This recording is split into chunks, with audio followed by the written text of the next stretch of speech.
Good evening, everyone. Sorry for the delay. There were some technical issues.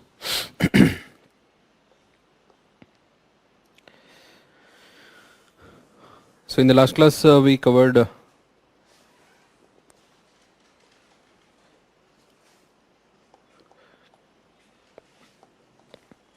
the basic aspects of governance, starting from a brief analysis.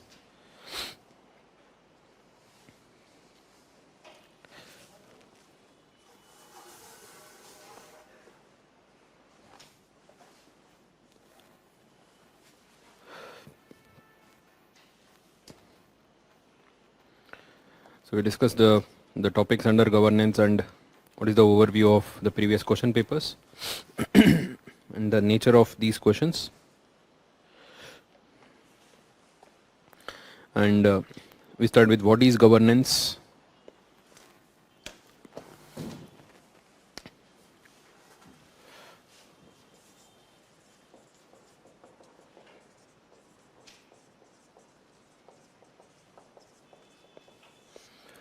So then democracy.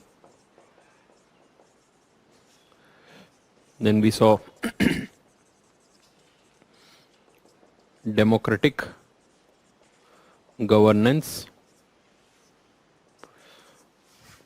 We also discussed the concept of welfare state.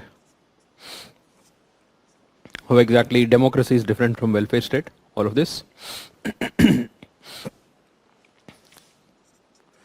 Then we finally came to good governance.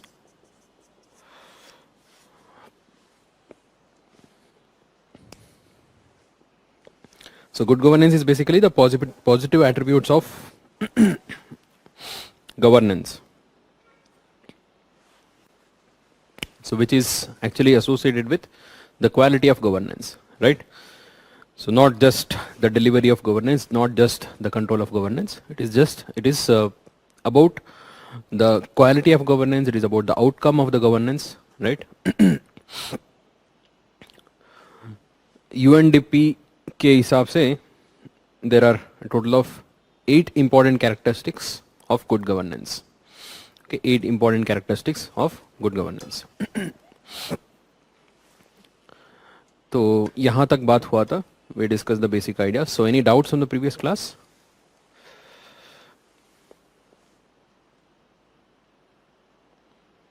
Any queries? So before we proceed with the characteristics of good governance, where we are going to discuss the major characteristics.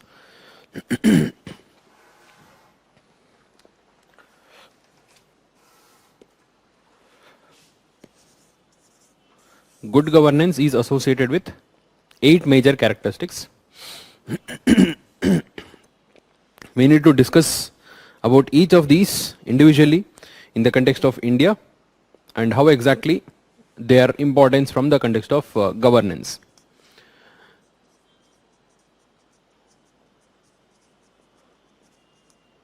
Participation. Okay, let's start from participation.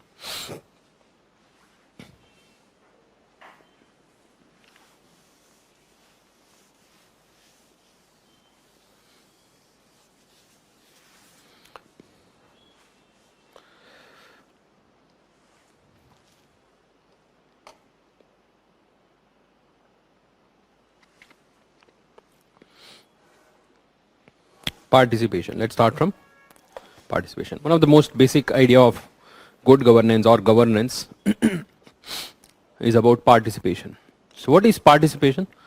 What is the idea of participation? Anyone? So what do you think is the participation?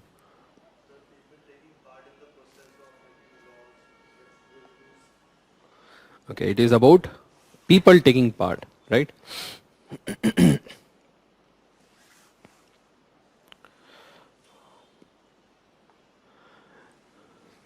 See, the idea of democratic governance means that the governance where people are active part of the governance. है ना, people are actually leading the governance. That is what is democratic governance. So the idea of democratic governance led to the evolution of good governance.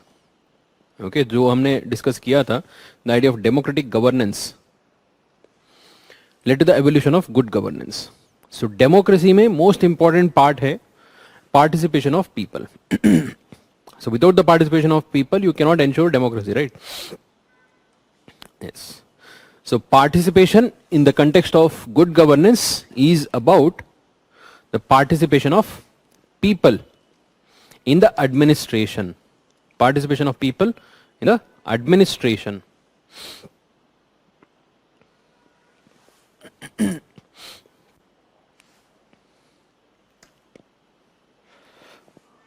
So you're able to see that, no?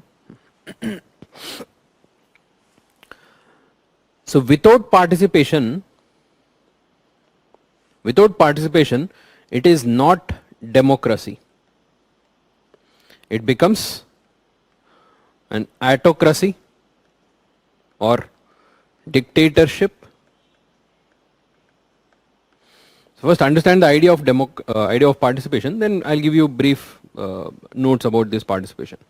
So participation is about basically the participation of the people in the governance, and without the participation of people, it becomes overall autocracy or the rule of king, where they are not much accountable, they are not much answerable to the people. है ना? So which in the modern terms we call it as autocratic rule or dictatorship rule. So participation is an important aspect of democracy. So participation is also in that context, it is an important aspect of good governance. So what do you mean by participation? Participation matlab taking part of it. Who all should take participation? Who all should be part of the governance here? It should include everyone who are ruled. Okay, governance is to rule, right? So governance is to rule. The ruler in this context is the government. Okay, in the context of democratic governance, the government is the ruler. The ruled are the people who elect the government. The ruled. So participation में क्या होगा? The rule, that is the people, all the different sections of the society who are active participants of the government system, for whom the government exists. So they should take part in the governance. Okay, they should take part in the governance system. So who all should be participating in this? Men, women, old age, disabled,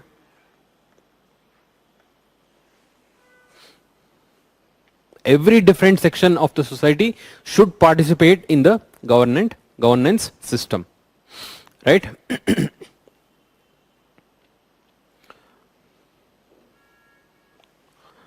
Now,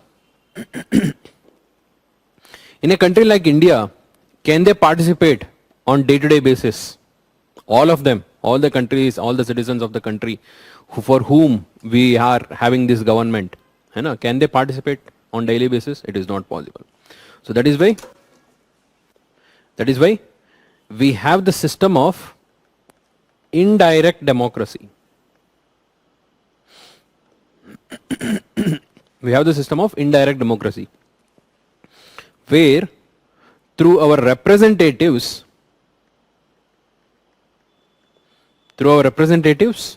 we will rule ourselves. Through our representatives, we will rule ourselves. That means they are the ones who will go to that particular area, whom what we call it as the parliament or the state legislature, and वहाँ पर बैठ के discuss करेंगे, बात करेंगे. They will pass the laws, they will make the laws, and they will rule the country. It is actually the representatives जिनके पास power होना चाहिए. ठीक है? It is a different matter that the MLAs and MPs do not have much of power in a country in the present context or in the context of the government, right? Because a particular party or one or two parties who are having the majority, and in that particularly the ministers or the leaders, they control all the members. And even after the development of system like anti-defection law, है ना, and anti-defection law, we can say it is one of the major negative associated with the anti-defection law is that lack of ways through which these MPs and MLAs they can express their ideas, their grievances, and just because the party is following in one particular line, so they are forced to follow their ideology. But that was not the idea of democracy. Why did we send them, whether it is an MP or MLA, why did we send them to the state legislature or the parliament? Why did we send them over there? Because they represent us over there. Right? If you have 543 members of parliaments in the parliament, so they represent the overall country, the different sections of the people. So they are individually responsible to that group of people who have elected them. We call them as constituency. But wo to, the system, the present system has reduced their importance, the importance of MPs and MLAs. So इसीलिए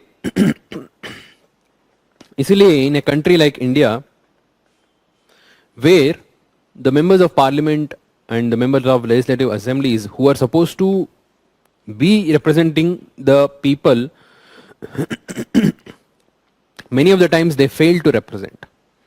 एक चीज़ मैंने बताया था anti-defection law, because of which their voice in the parliament or the state legislature has reduced. And second thing is the method of election which we have chosen. First past the post system of election. A person, even though he has not got the majority, you don't need majority to get elected. You just need to be ahead of all the candidates. Okay, majority का मतलब usually 50% से ज़्यादा होना चाहिए, है ना? So but election में first past the post system में we don't need that kind of system. Whoever is ahead, even if you are getting 30% of the vote, you will win if you are the leading person. So you don't have to represent everyone. Ideally, you should be representing everyone in your constituency. But since only 30% of the people have voted for you, and you know which community, which ward, which members have voted for you, so you can just take care of them. So because of this system, many of the minority sections, weaker sections, they don't get represented in the democracy at all. They don't get represented in the governance at all. तो वहां पर how to ensure the participation of these sections? Ideally क्या होना चाहिए? Our representative should be representing us to, they are ensuring the participation of the people in the parliament, right? And ideally they should represent the entire constituency, even though only 30% or 40% of the people who have voted for them, even those who have not voted for them should also be taken care of by that person. But वो होता नहीं है. तो in that case क्या करना चाहिए? What exactly should be done? Who will ensure that their voices are represented, or they are getting the participation? Who will ensure that? So they are one of the very important organs of the government actually, who ensure the participation of those people whose voice is not represented in the governance. No, judiciary's role is limited just to bring the justice. To ensure somebody who has done a mistake, he will be punished. There is one important group, sector, or a pillar of governance who ensure the participation. I'm not sure how many of you have heard this word. Good. Aditya, you're right. Yes. Shweta, you're also right. The civil societies.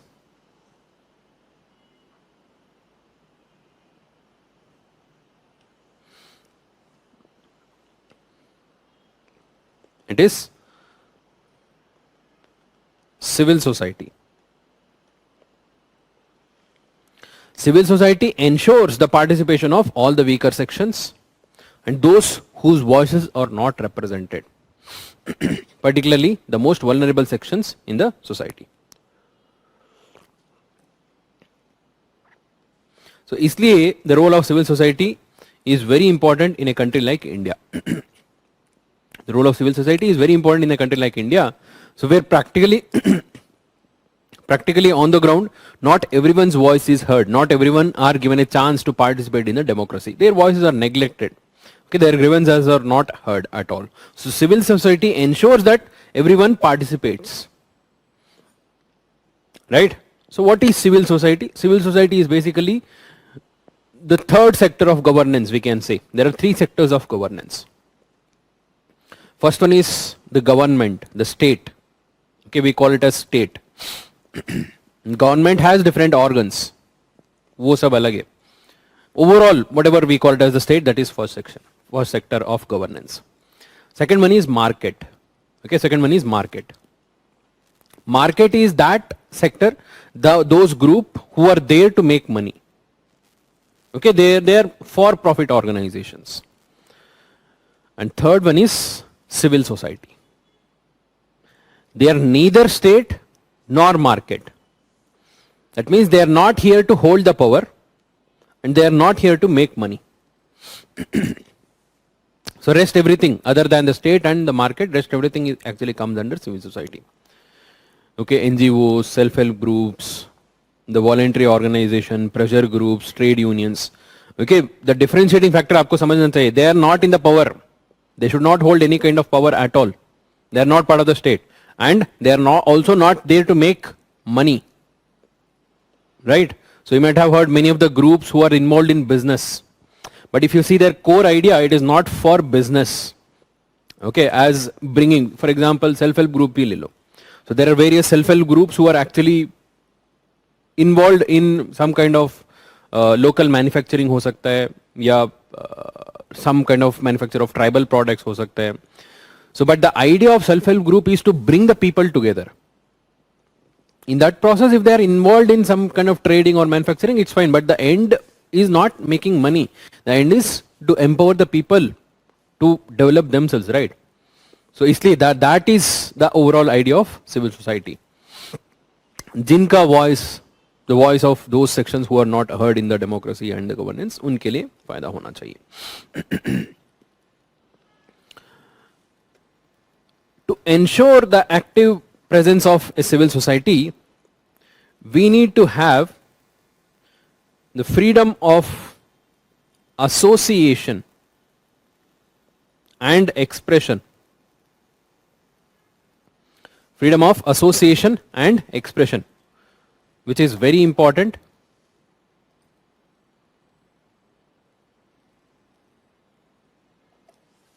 For any democracy. Without the freedom of association and expression, you cannot form your own groups, you cannot form your own societies, or you cannot raise the voices of those sections, जो vulnerable section हम बोलते हैं, है ना? इसलिए if you see, even freedom of association, freedom of expression is also part of fundamental rights in the Indian Constitution. That is why it is very important. So the overall presence of civil society and otherwise the participation of people, overall presence of civil society and otherwise the participation of people in the democracy. What exactly is the reason behind that? Why do we need the participation of people? Why? क्यों होना चाहिए? Why should people participate in the democracy? Indirectly, of course, directly तो नहीं होगा. Indirectly, through our representatives, we send them. Okay, what is the idea of this?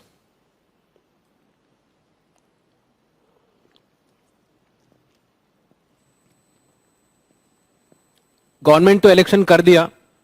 Okay, we are sending them and the MPs and MLAs, they are going to the parliament and वहाँ पर government form कर दिया. उनके लिए तो time दे दिया. 5 years का time दे दिया. They will rule us, right?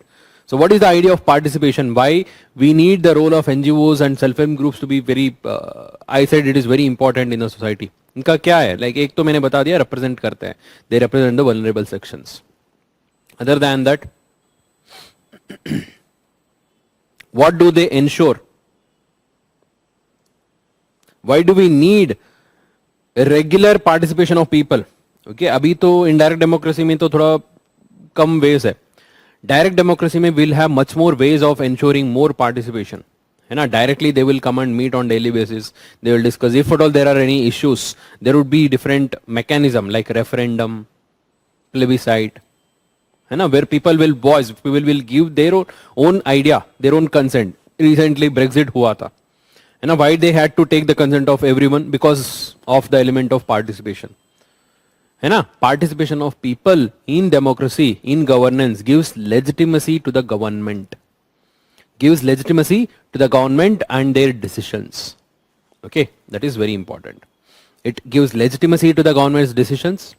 It ensures accountability of the government. ऐसे भी नहीं है कि 5 साल का हमने टाइम दे दिया तो they can do anything they want. ऐसे तो नहीं होना चाहिए ना.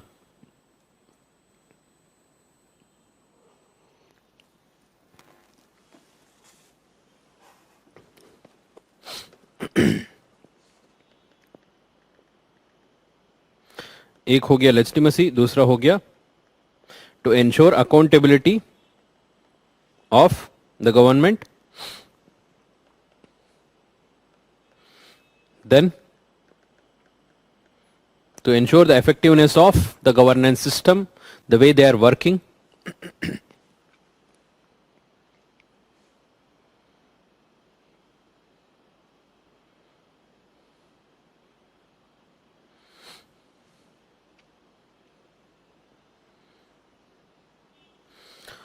And in many cases, the participation of people,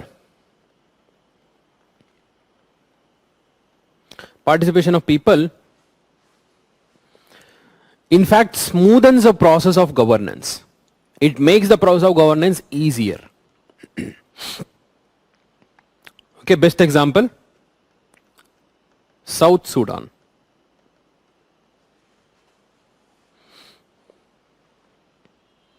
South Sudan. So earlier South Sudan was part of Sudan and there was a civil war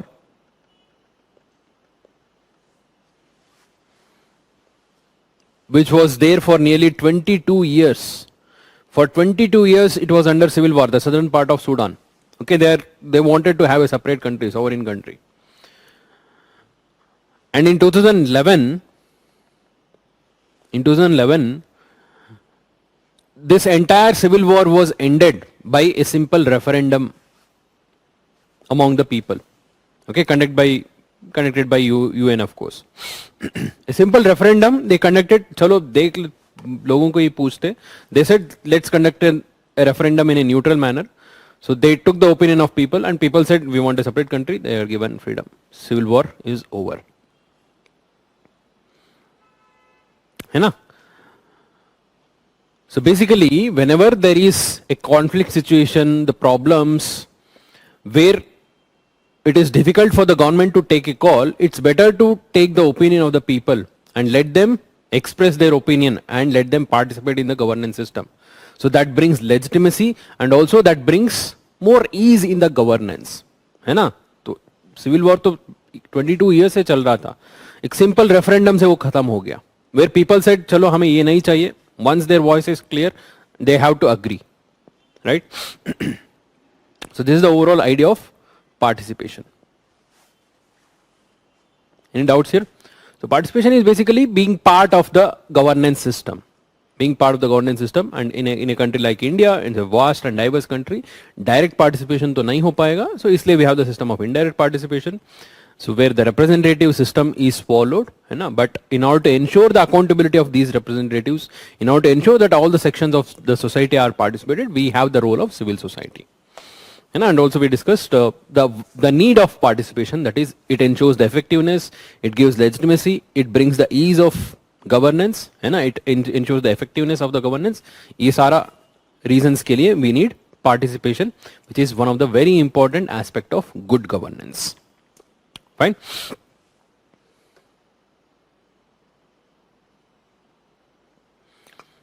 Yes, to make better policy decision, accountability, awareness, formulation, yes, to keep check, yes, all of it is right.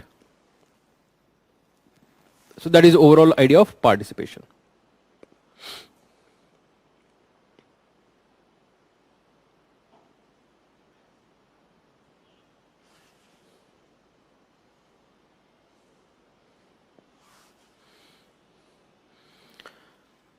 So please write briefly about participation.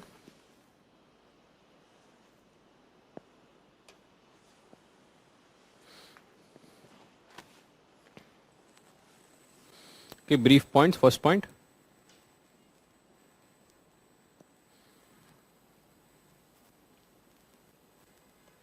Participation is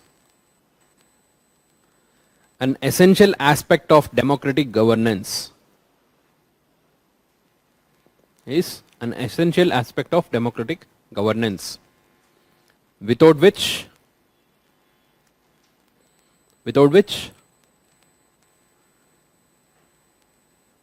it will be an autocracy. It will be an autocracy or dictatorship. Without which it will be an autocracy or dictatorship.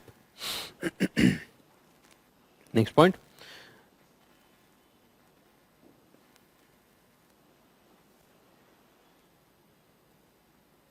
Participation of all the sections of society. Participation of all the sections of society, including men and women. Including men and women and all the vulnerable sections.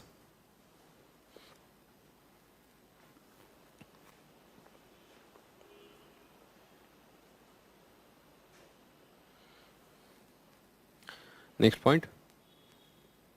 Participation can be direct or through representative.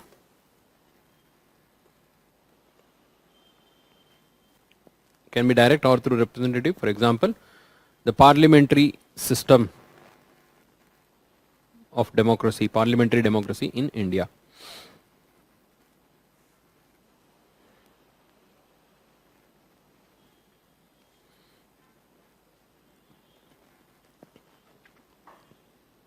Next point.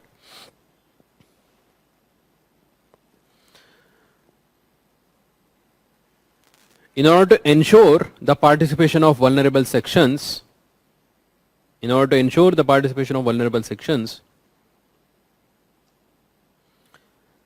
strong civil society is required. A strong civil society is required.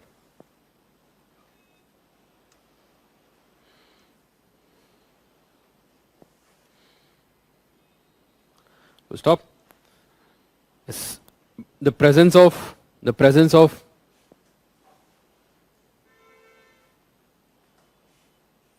a strong civil society, the presence of a strong civil society ensures that the participation is informed and organized.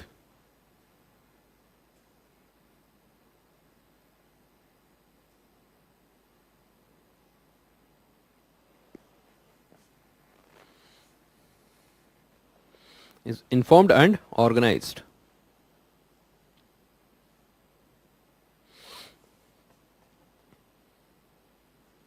Next point. Freedom of association and expression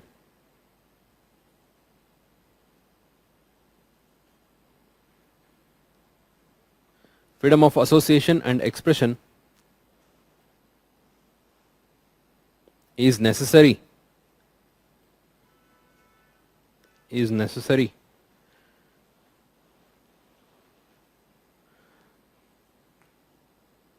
for the participation of people. Example, Article 19 of Indian Constitution.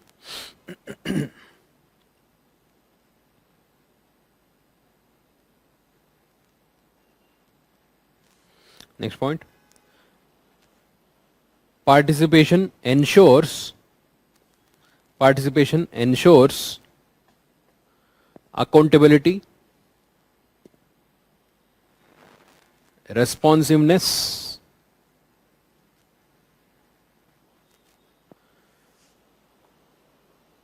legitimacy, effectiveness,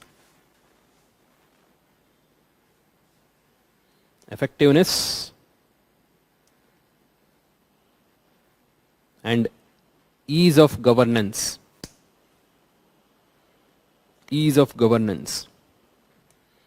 Example,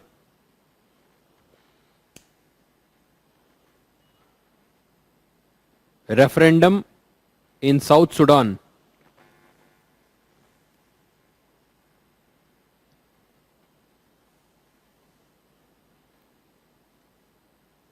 in 2011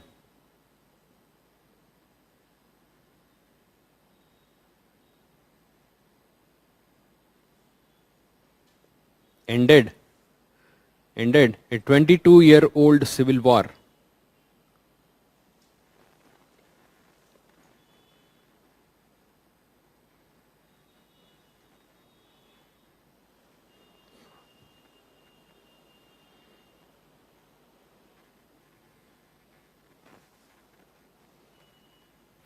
So that is all about participation. So any doubts here?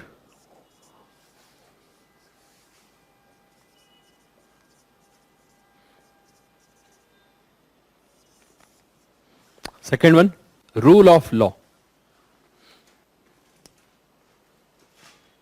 Ended 22-year-old civil war.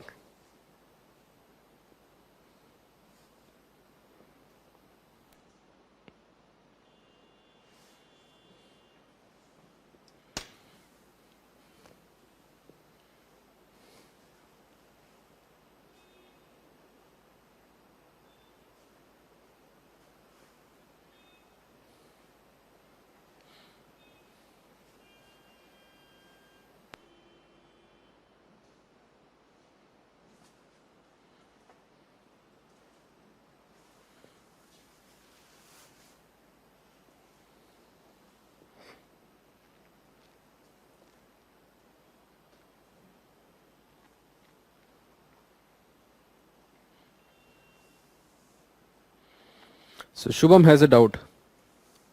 Is it the participation or a deliberation?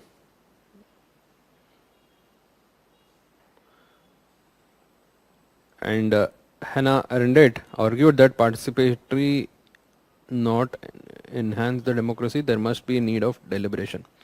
See, participation involves deliberation. And without deliberation, participation is incomplete, right? It is an essential aspect of participation. Overall idea is participation. Deliberation ke liye you need participation, right? Without participation, you cannot have deliberation. And participation should be complete. ऐसा नहीं कि only few sections are participating in the process of democracy, right? Why do the election commission says सबको बाहर आने, सबको vote करना, everyone should vote? Why? If the voter turnout is less, that means the participation is incomplete. है ना? Participation is incomplete. So government which is represented through lesser participation is not completely legitimate in a sense, right? We need more participation of people in democracy. So election is one of the mechanism given to us. आप भी participate करो, आपका opinion जो है उसको express करो. In that, deliberation is one of the important aspect. So deliberation, you cannot have a deliberation directly in a country like India. Okay, people, लोग आके daily तो discuss नहीं कर सकते. So इसके लिए we have the representative system where they will deliberate on our behalf, right?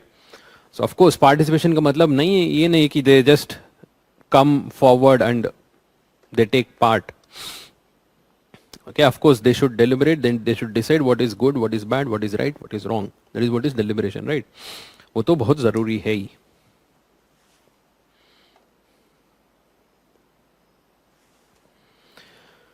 How does participation ensures legitimacy? How does it ensure legitimacy?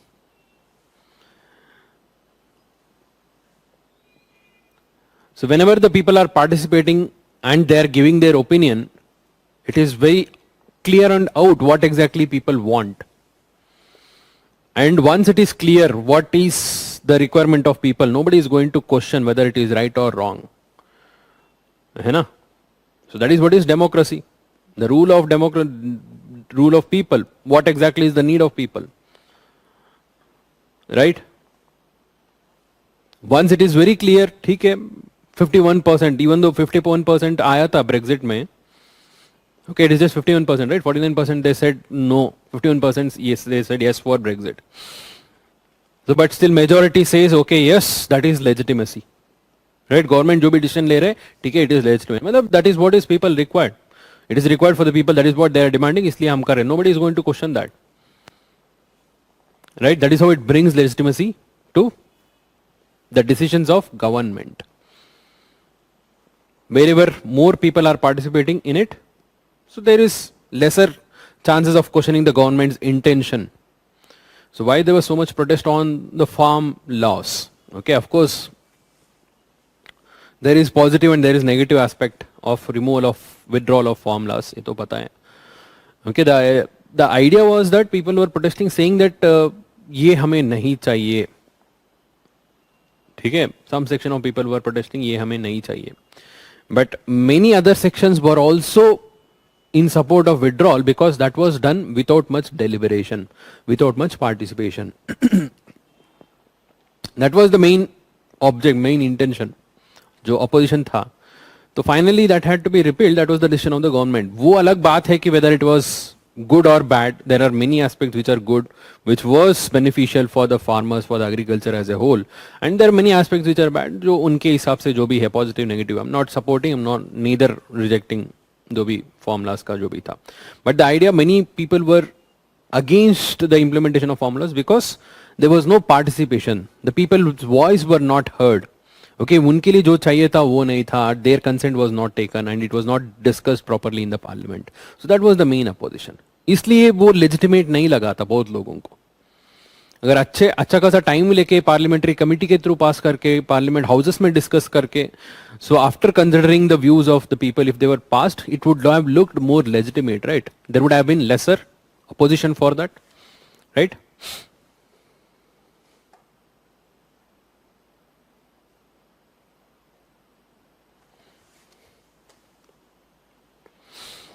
Next one, rule of law.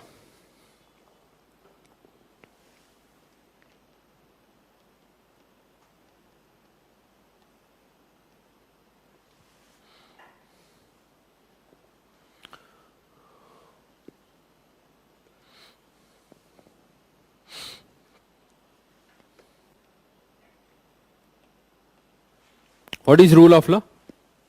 Rule of law क्या होता है?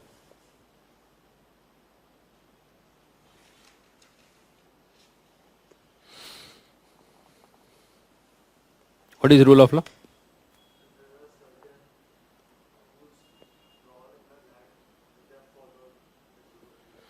So basically it's a legal framework, right? It's a legal framework, a fair legal framework. Okay, that is the important point. Why do we use the term fair? मतलब fair मतलब सबके लिए apply होगा, सबके लिए it is justified. When you have some rule, when you apply equally for everyone, that is what is a fair system. Unfair is something which you are discriminating, which you are applying for someone and you are not applying for some other groups. That is unfair system. So usually a fair legal framework of rules and regulation in the society. Why do we need that? For ethical existence. You know, ethics is based on rule of law. You know, what is the idea of ethics? Why do we say something is ethical, something is non-ethical, unethical? Yeah, why it is so? Moral is personal, right? Ethical is from the perspective of society. Society के लिए ये जो सही होगा, जो गलत होगा. Okay, killing someone is not good because you allow that anybody can kill anyone. Okay, there is too much of instability in the society. Stealing is not good, it is not right. है ना? Going on the left side in India, you know, we follow the left side system. Road के left side में होना. Who said that is right? Right or wrong? There is no right or wrong. This is the rule which we have followed. You know, basically the set of rules and regulation which we have fixed in the society for a peaceful coexistence of every member, so that everyone can live happily. Happily मतलब happy का concept भी अलग ही है. Everyone can live peacefully, we can say so. Okay, that is the overall idea of ethics. so that at least there is a stability in the society, right? You provide for some stable environment. उसके बाद में वो अपना अपना ये पैसा कमाएगा, पढ़ेगा, खुश रहेगा, जो भी उनका है. But at least there should be some kind of basic stability in the society, right? So that is why we develop the system of ethics, and ethics is totally based on rule of law. जो set of rules and regulations which have been fixed.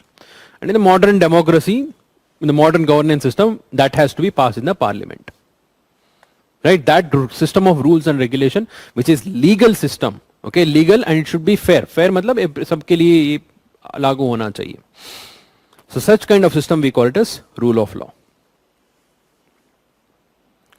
So why do we need rule of law? In order to ensure the peaceful coexistence of every member in the society. And not only that, it is not only for each other, even to ensure that the government which is there, which is ruling us, is put in its limits. Because government has enough powers. Government has been given so much of powers, right? They can arrest someone, they can say this is right, this is wrong, illegal, illegal. Okay, so they can hang someone, they can put someone in life imprisonment. बहुत सारा powers है government के पास. So if there is no rule of law, even this government will become मतलब control नहीं रहेगा उसके ऊपर, right? It might become more autocratic. So rule of law also ensures not only the peaceful coexistence of the members in the society, also that the government is in control. कैसे? See, even though government has been given power, the government cannot take arbitrary decision without following the rule of law. Without following the rule of law, they cannot take arbitrary decision. If at all they are saying, चलो ठीक है, so कल से India में murder करना allowed है. The government cannot say so. They have to pass it in the parliament. They have to bring a law. There is a system for that, right?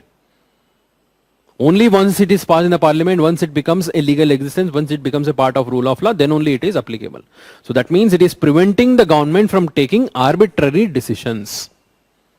Right? It is preventing the government from taking arbitrary decisions. And whatever the government's decisions are, they are founded in the law.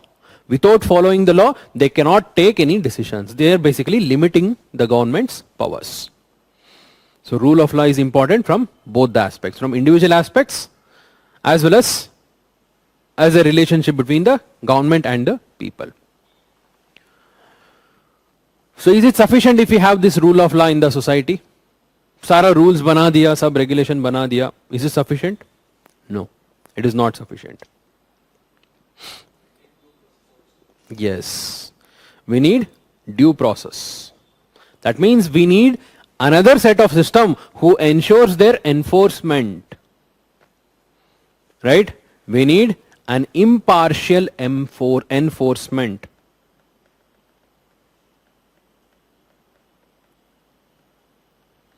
An impartial enforcement is very much required for rule of law. It should be enforced impartially, then only the rule of law will survive in the society. Law बना दिया तो वो बड़ा बात नहीं है. For example, India में हर जगह में laws है. We have laws in every different sector. Every possible way, every different regions we have laws. The problem is not about the presence of laws. It is about the implementation of laws. Okay, take the environmental sector also. So we have a law which says that cutting the forests is illegal. Right? We have a law which says that poaching of animals, killing of animals is illegal. We have a law which says that polluting environment is illegal. How much of it is followed regularly? We have a law clearly said Environmental Protection Act hai, Air Pollution Act hai, Water Pollution Act hai, which clearly says that pollution karna is illegal. There is no issue in the law at all. It is about the issue in the enforcement. Right? So we need an impartial enforcement. For that, for impartial enforcement, we need two hands together. Okay, दो हाथ चाहिए, which are the police force and judiciary.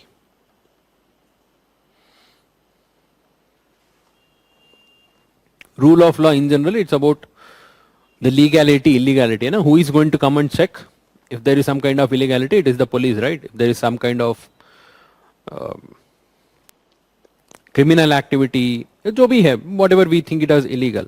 So who is going to come and investigate? It is the police. Police will file a case. And who is going to judge that? Our judiciary. So both police force and judiciary are very important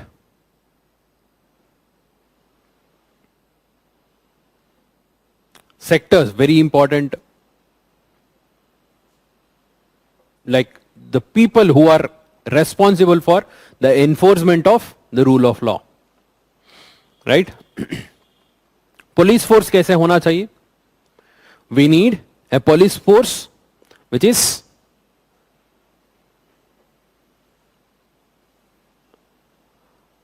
not under influence of any other organs of the state, है ना? Who cannot be influenced very easily. They should enforce it impartially without any kind of influence. वो तो नहीं होता है on the ground, ये तो we should agree on that.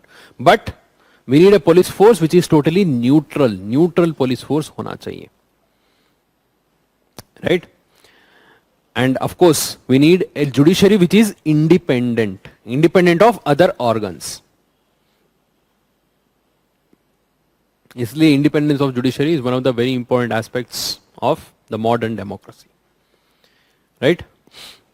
So we need a police force which is impartial and a judiciary which is independent. Then only we can ensure there is rule of law in the society. Overall idea of rule of law, मैंने बताया था, to ensure the harmony in the society and also to limit the powers of the government so that there is protection of human rights in the society. Overall idea वही है ना, human rights protection. This is rule of law. Of course that involves the equality before law and equal protection law, दोनों equal protection of law दोनों भी है.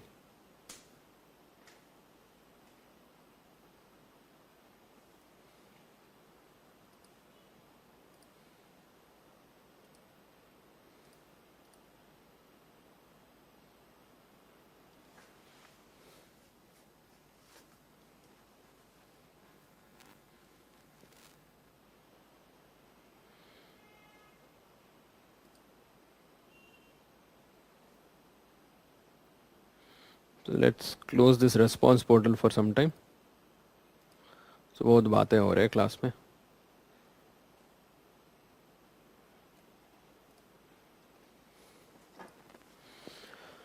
So please write about rule of law. Rule of law involve the presence of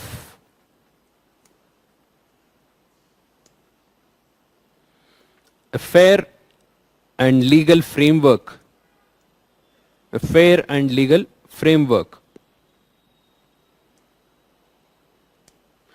ensure harmony in the society.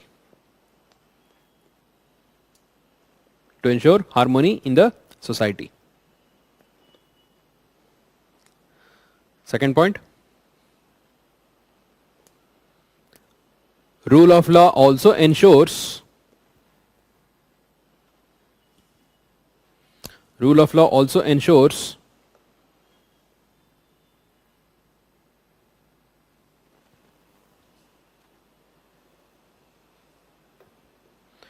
that the decisions taken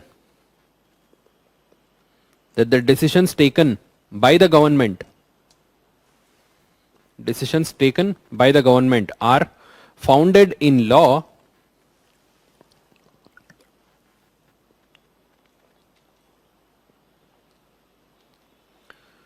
are founded in law and the citizens are protected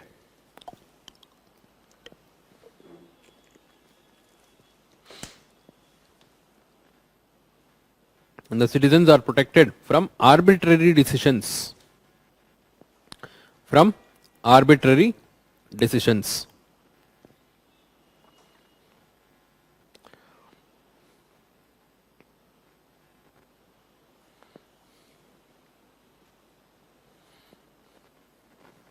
Next point.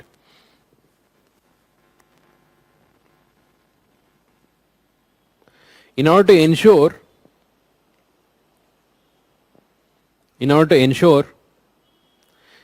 impartial enforcement of rule of law,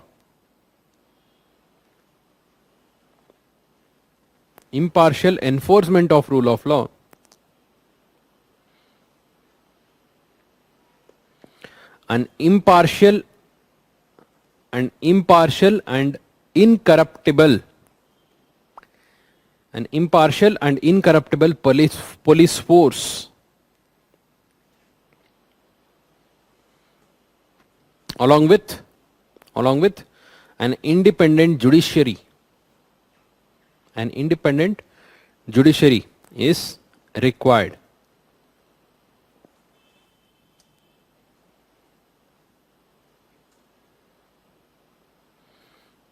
Next point. Rule of law ensures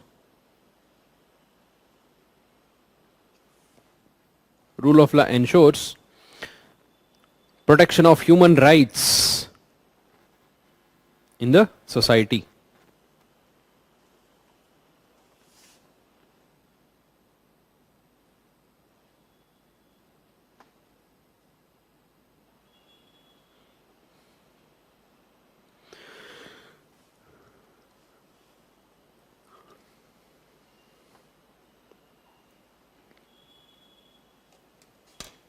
So we discussed two important aspects of good governance.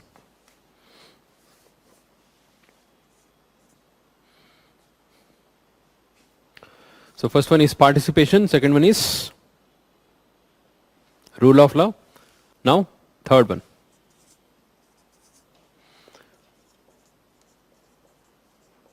Consensus oriented.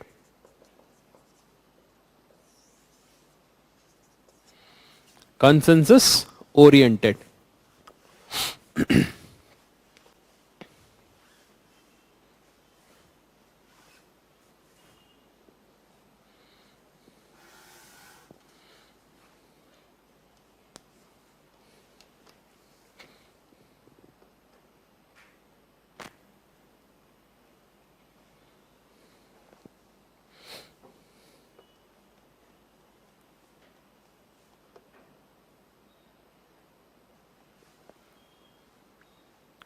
Consensus oriented. तो अभी बताइए what is consensus? What do you mean by consensus?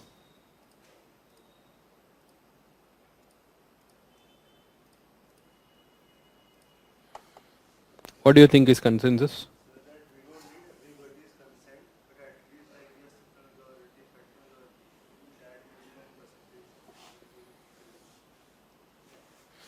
वो तो majority हो गया.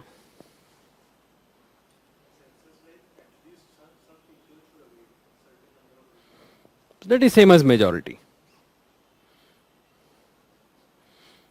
So is consensus same as majority then?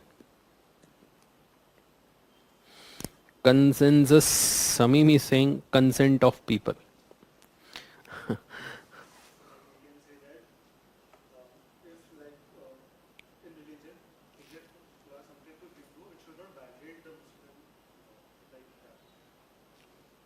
Okay.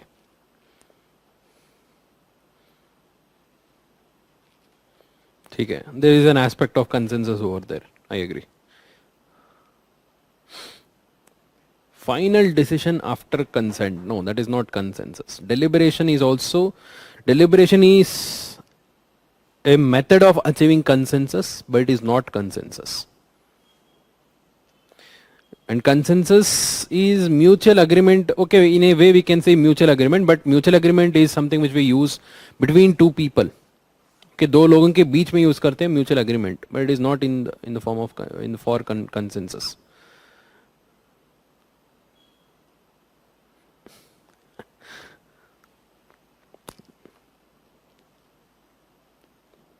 So what is the difference between majority and consensus?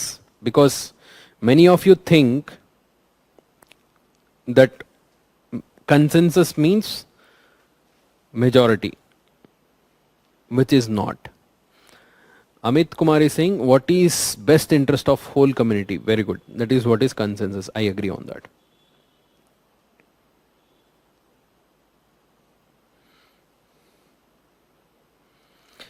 Consensus, it is, Aditya is saying consensus is something which is acceptable to all.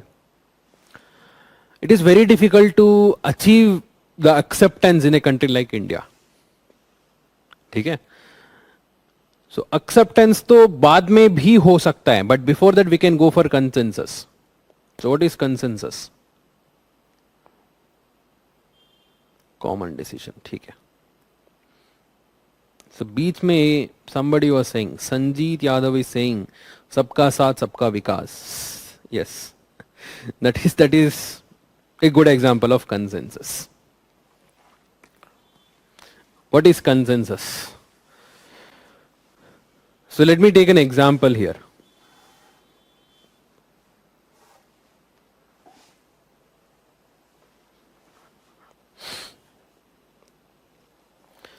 Suppose let's say, तो हमारे class में there are nearly around 300 students right now. ठीक है, let's say that I am saying let's go for a trip. ठीक है, तो trip चलते हैं. तो so I'll ask you guys, तो मैं लेके जाऊंगा सबको, बट कहाँ जाना है आप लोग डिसाइड कर लो, क्योंकि you have to decide and tell me. So some of you will say that we'll go to the mountains, the hill stations, and some of you will say we'll go to the coastal regions, beaches. Some of you might say let's go to northeast, forests of northeast, unexplored है, बहुत सही है. Okay, so we have three different groups. So one who wants to go to Himalayas, second who wants to go to the beaches of Kerala, third one who wants to go to Arunachal Pradesh. ठीक है? So in that nearly 50% of the students want to go to Himalayas, क्योंकि वो majority of them have not seen Himalayas. Of course UPSC का preparation ऐसे हो जाता है ना, तो even though we are very near to Himalayas, we get a very less opportunity to visit it. तो सब बोलते चलो Himalayas चलते. So around 30% want to go to beaches because they are from the interior coast, interior lands, and they have never seen beaches. So they want to go to beaches, and only 20% they want to go to the northeast forest because बाकी लोगों को पता भी नहीं है कैसे है वहाँ situation, so they have no idea at all. So in that case, if I am saying chalo 50% of the students want to go to Himalaya, let's go to Himalayas. If I am saying that is not consensus.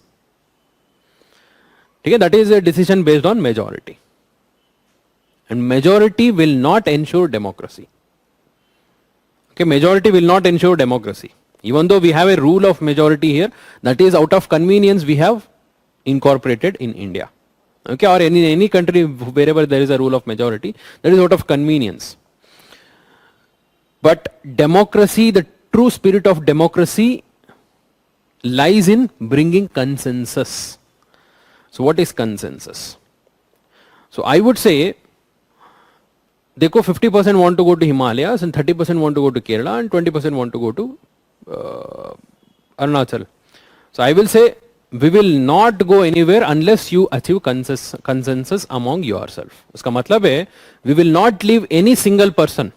ऐसा नहीं है कि 50% लोगों को जाना है तो इसलिए 50% जा रहे हैं हम, है ना?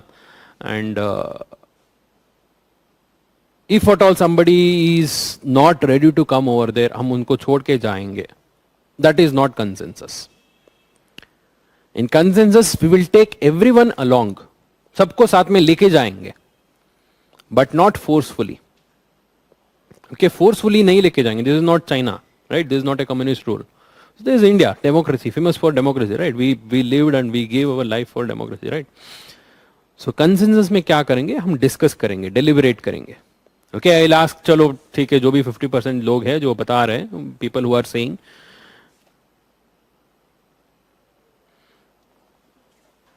that let's go to Himalaya, you tell us why do you want to go to Himalaya and put your points in front of us. What is good in Himalayas? Why do you want to go over there? Okay, and we'll also give the same opportunity to that group of people who are saying let's go to beaches. Okay, these people will say तो अभी थोड़ा सा it's going to be winter, like it is going to be good, there might be snowfall in some of the places, there might be some activities related to snow. ठीक है, they have their arguments and a very beautiful scenic places and all. So other one is Kerala, who want to go to Kerala, they are saying okay, so it is anyway it is colder here, let's go to some place warm and hotter, so there is a change of environment. And there's so much of activities to be done along the Kerala beaches, inland water hai, coastal water hai, lagoons hai, boat house hai, bahut sara hai. So they will put their points, and the other group also will be given equal opportunity to represent them, hai na? And they will explain why exactly Arunachal is the better destination. And here it is not only about putting your point. ऐसा नहीं होना चाहिए कि whatever you are saying is being opposed by the other group just for the sake of argument. Okay, there should be a genuine interest in understanding each other's requirement and each other's arguments, and finally decide together. ऐसे नहीं होना चाहिए कि I will present my argument in a very best manner and I will win this. That is not consensus. Consensus is I'll put my point, I'll also listen to your point. Okay, let the best one win. Okay, let's go with the best one, with the acceptance that that best solution is for the good of all. सबके लिए वो अच्छा है, इसलिए हम वो follow कर रहे हैं. That should be there in the mind of everyone. Whoever is participating in this, है ना, everyone should agree, okay, this is for the best of all. If you are just putting your point in front of everyone with just the intention of proving yourself right, that is not consensus. वैसे तो consensus बनेगा भी नहीं, इसलिए थोड़ा सा difficult है. But if you can achieve consensus by making others agree to your point, you can make others to agree to your point only when you respect others' point. Okay, you should see from their point of view and then you make them see your point of view. तब एक common ground बनेगा. Maybe even though 50% are saying that we'll go to Himalayas, maybe that 20% will be able to convince them why we should go to Arunachal. Right? If we discuss in this mindset, so that is what is achievement of consensus. Right? In consensus, it is not about majority at all. Okay, it is really sad that people think consensus means majority. It is not so. Okay, majoritarianism is also not democracy. Democracy lies in bringing consensus. सबको साथ में लेके जाना है. Some of them might still have in their mind, ठीक है चलो यार हिमालयस बेटर है, चलो बोल रहे सब वहां पर अरुणाचल जाता है तो चलो चलते. So वहां जाके उनको पता चलेगा. Once they are there, but they have a faith in the system. चलो सब जा रहे, हम भी जाते हैं. Let's not leave this behind. So there should be something. Let's go and see. With that mind, you should be able to take part. It is not leaving some group behind. Okay, it is not just saying हम majority बोल रहे तो इसलिए साथ में जा रहे. That is not consensus. And in democracy, we need consensus, right? So basically, consensus is the mediation of different interests in the society to reach a broad consensus, that is broad common ground. And in that, everyone should agree this is for the best of the society. Okay, everyone should believe whatever they are discussing and debating. Finally, जो भी agree होगा, it is for the best of society, so that everyone will take part in it. So that everyone takes part in this. तो इसलिए चाहिए, to achieve consensus, we need the understanding of the historical, cultural, political, economical aspects and the contexts of every different groups. Why exactly they are preferring this kind of developmental model? There would be certain section of people who are opposing bringing more capitalistic methods of investment into agriculture. There might be some group. Why they are thinking so? Is there any cultural background? Is there any historical reason behind that? Is there any other reason, societal reason? ऐसा कुछ है वो समझने का कोशिश करना चाहिए. Then only we'll be able to understand their viewpoint, and then we will be able to convince them to our viewpoint. Right? So that is what is consensus oriented.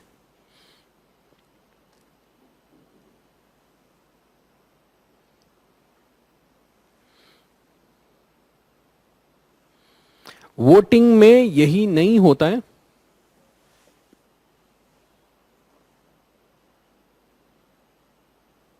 Voting is not about achieving consensus. Voting, I told you, it is a system which we have implemented for its ease. Simple है, easy है. इसलिए we have the majoritarian system. इसलिए we have the first past the post system. But that is not a complete democratic system. Okay, we should accept on that. So please write consensus oriented.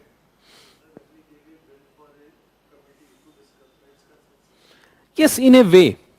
In a way, it is bringing more consensus.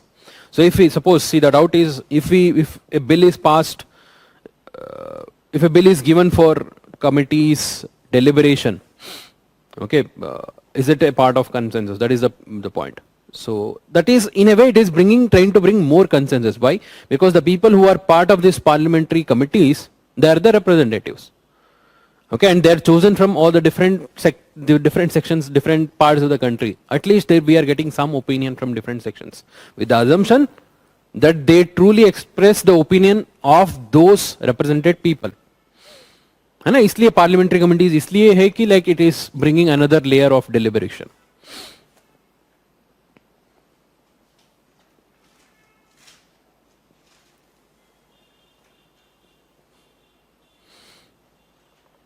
Right? So please write consensus. What is consensus oriented? It is the mediation of different interests.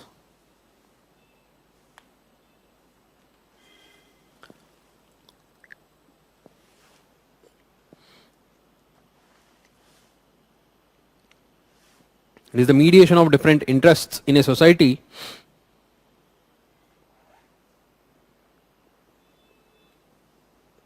to reach broad consensus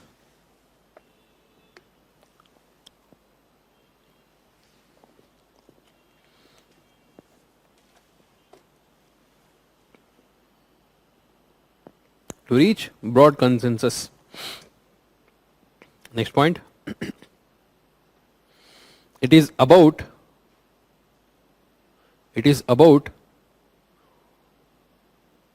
what is in the best interest. It is about what is in the best interest and how to achieve it. It is about what is in the best interest and how to achieve it. Next point. It requires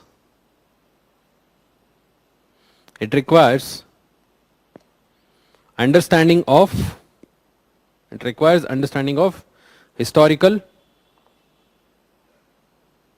cultural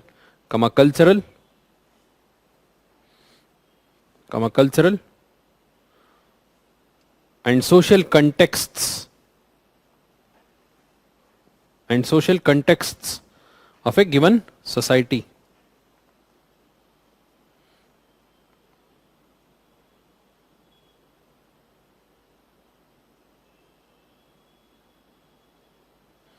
It requires understanding of historical, cultural and social contexts of a given society. Context मतलब their background, their understanding, ये सारी चीजें.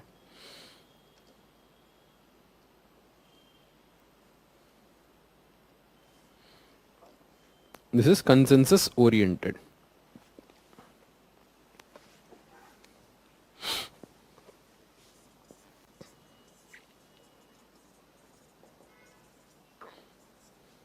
Next, equity and inclusiveness. Equity and inclusiveness.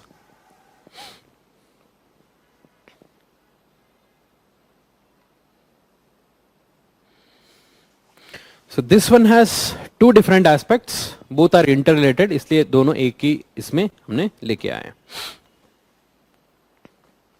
So first let's discuss what is equity.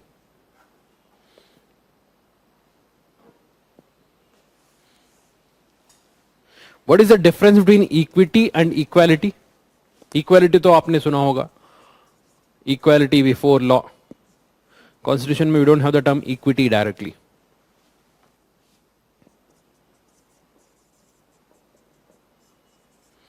Equity और equality में क्या difference है? Any difference? No.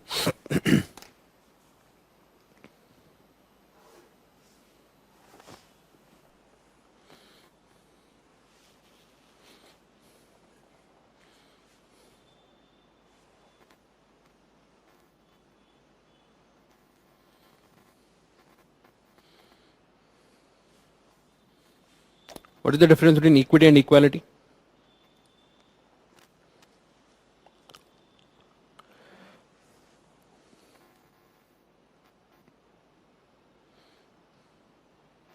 Equity is some part and equality is equal part. Okay.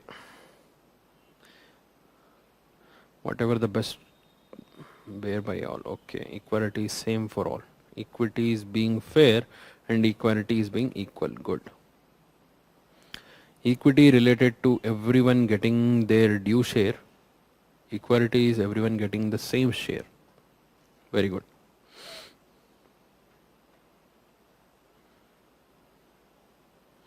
ठीक है. What Shweta has said, that explains it appropriately. So let me just show you a very simple picture to explain the difference between equity and equality.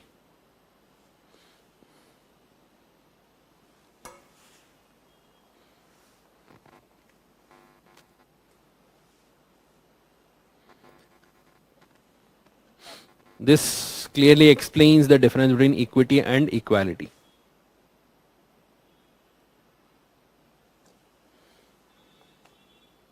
ठीक है?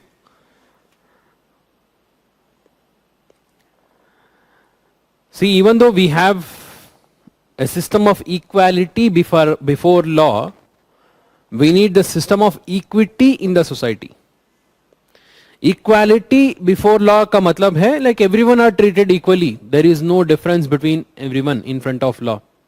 So that is in the context if somebody has done some mistake, somebody has done some illegality, उसको punish करते समय we are not going to give any kind of unfair advantage, unfair exemption to him. So that is what is equality before law. In front of law everyone is equal and everyone should be equal, including the government. Right, वो तो जरूरी है in order to ensure the rule of law. But equity comes into picture when somebody requires something. It is not when somebody has done some mistake. Equity is the opportunity, the resources which should everyone get. वहां पर हम equality नहीं दे सकते क्योंकि not every section, every group of the society are equal. They are not inherently equal. Everyone comes from a different background. Everyone comes from a different historical, cultural contexts. Right? So as per their background, as per their context, we will provide them with the resources so that overall they will try to achieve at least some level of equality in the long run. So basically, equity is the means to achieve the end goal of equality. Right? Equity is the means to achieve the end goal of equality. उसका मतलब है, while providing the people with resources, certain set of opportunities, the government should give at least some kind of preference or some extra resources to certain people who are backward in their existence, in their living, so that finally they will come up. Otherwise क्या होता है? You might say नहीं equality होना चाहिए सबके लिए, जो देता है तो सबके लिए equally होना चाहिए. So what is the problem over there? certain people already have some resources with them, है ना? Certain people already have, it is not the resources which they have earned, their generations, father, grandfather, उसके जो पिछले वाले generation से जो आया है ना, so all of that they are carrying it forward. So if you are also giving them the same opportunity, same resources which you are giving everyone else, उनके लिए भी खाना मिलेगा, उनके लिए भी subsidized rate में पैसा मिले, sorry, subsidized rate में खाना मिलेगा, education मिलेगा, reservation भी मिलेगा, ऐसे दे दिया तो they are already having access to resources, they will grow much more. Okay, I'm not saying that is wrong, but in a country where there is a limitation of resources, you need to prioritize the distribution, at least to ensure, okay, there are certain groups जिनके लिए थोड़ा ज़्यादा तो चाहिए. We need some more push over there, so that they will become, in a long run, they will come in equal levels with the others. Otherwise, over a period of time, inequality increases. If you treat everyone equally, over a period of time, inequality increases, because one who has the opportunity will get more opportunity. जिसके पास पैसा है, he will get better education, better employment. If you give free equal, मतलब सबके लिए equal कर दिया, सबके लिए same ground कर दिया, one who has the better education, one who has the resources, he will get better education, better resources, he will make more money than the one who doesn't have education, doesn't have resource, doesn't have any kind of skill. इसका बेटा भी और poor होते जाएंगे. There would be increase in the inequality, which is not a kind of welfare state का concept है. Of course, if you are talking about pure capitalism, in that case there is no equity. There is total equality. In a welfare state, we need equity, because there is an inherent assumption that there are certain groups, certain sections which are backward. उनके लिए तो ऊपर लाने के लिए we need equity. So from the idea of equity comes the reservation. Reservation as such, the idea is not bad. Okay, issue तब आता है when we continue the reservation without any limit, है ना? If the Supreme Court is saying कब तक हमें reservation को continue करना है, थोड़ा सा तो लिमिट रखो, क्रीमी लेयर लेके आओ, लिमिट करते जाओ, ये सब तो ग्रेजुअली होना चाहिए था. Even when Ambedkar introduced reservation, he envisioned it for 10 years. हम रेगुलरली उसको एक्सटेंड करते आ रहे हैं ना. So that is another different debate itself. So idea of reservation is not bad. We need that in order to ensure equality in the long run. Okay, so in this case you can see, if you provide equal resources for everyone, there are certain sections, certain groups who are already having resources, they will get more resources, and certain other groups इनके लिए कुछ फायदा ही नहीं होगा, right? So rather than that, you provide the resources as per their background.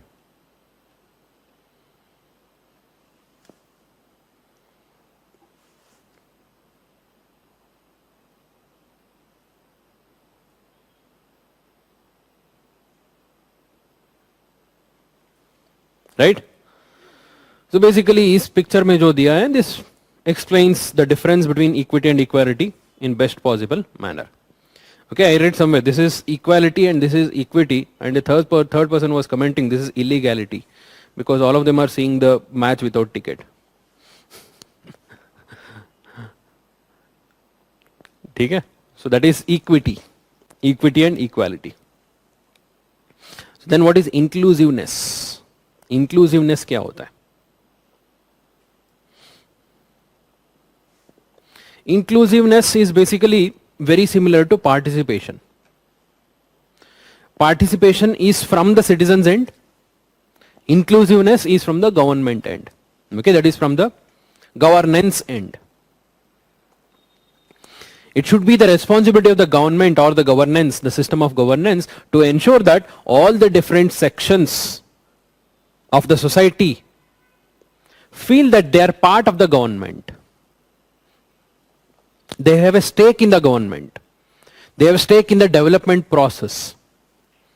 Participation is from the people's end. Inclusiveness is the effort which the government has to make in order to bring everyone, है ना? सबको साथ, सबका साथ सबका विकास है ना, वो गवर्नमेंट का ही है, गवर्नमेंट का एजेंडा होना चाहिए.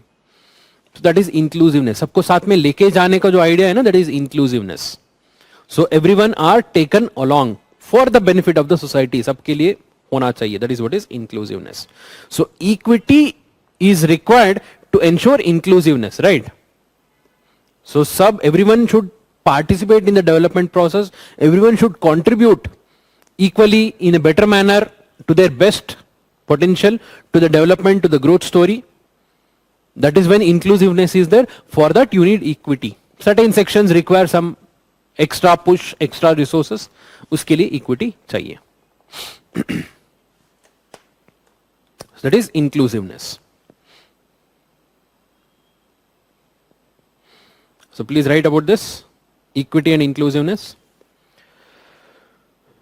While equality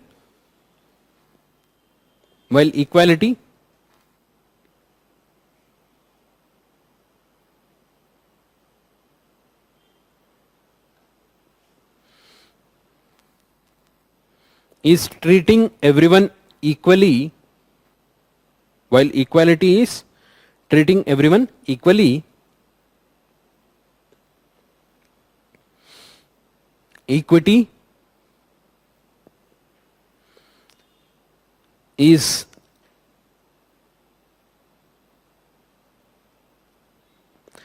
about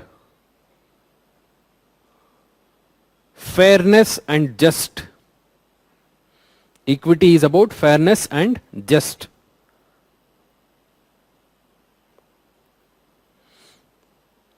Full stop. Next point.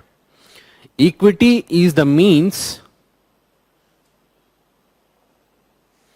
Equity is the means to achieve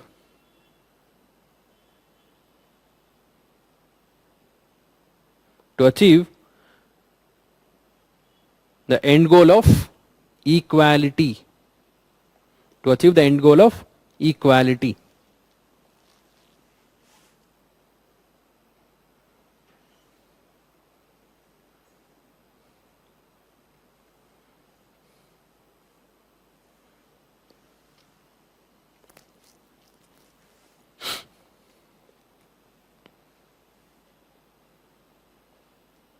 So example, here example, reservation. Reservation.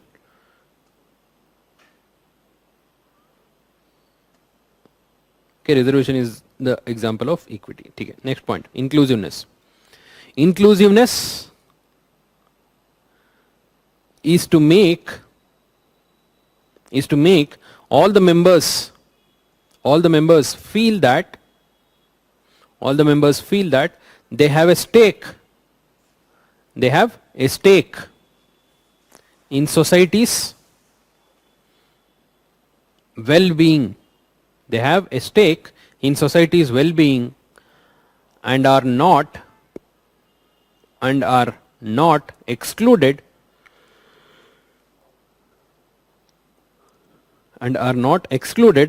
from the mainstream of society. Are not excluded from the mainstream of society.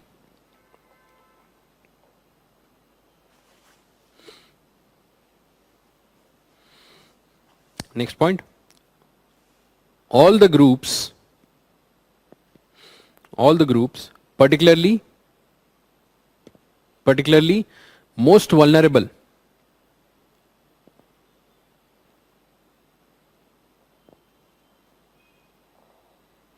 all the groups particularly most vulnerable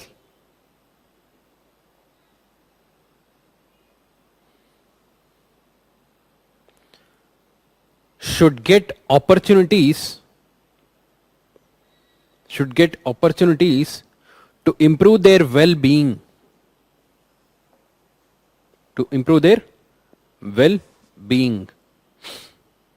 So that is what is inclusiveness.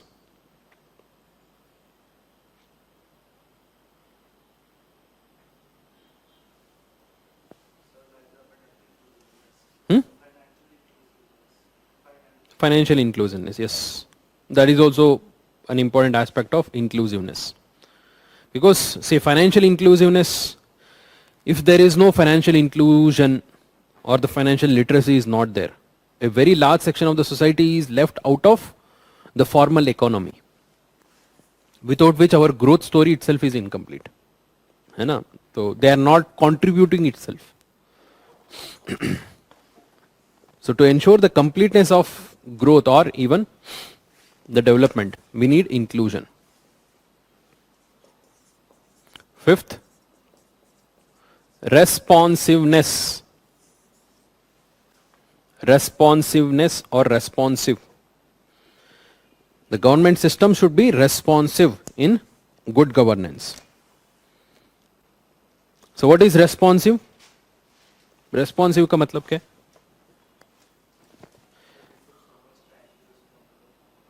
Yes, very good. So we took so much time to respond to the farmers. So what is responsiveness then?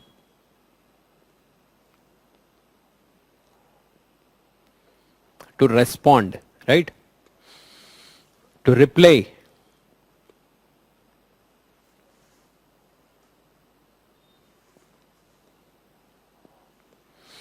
To cater to the needs of the governed, the ruled, in a reasonable time frame. Okay, in a reasonable time frame. That is what is responsiveness.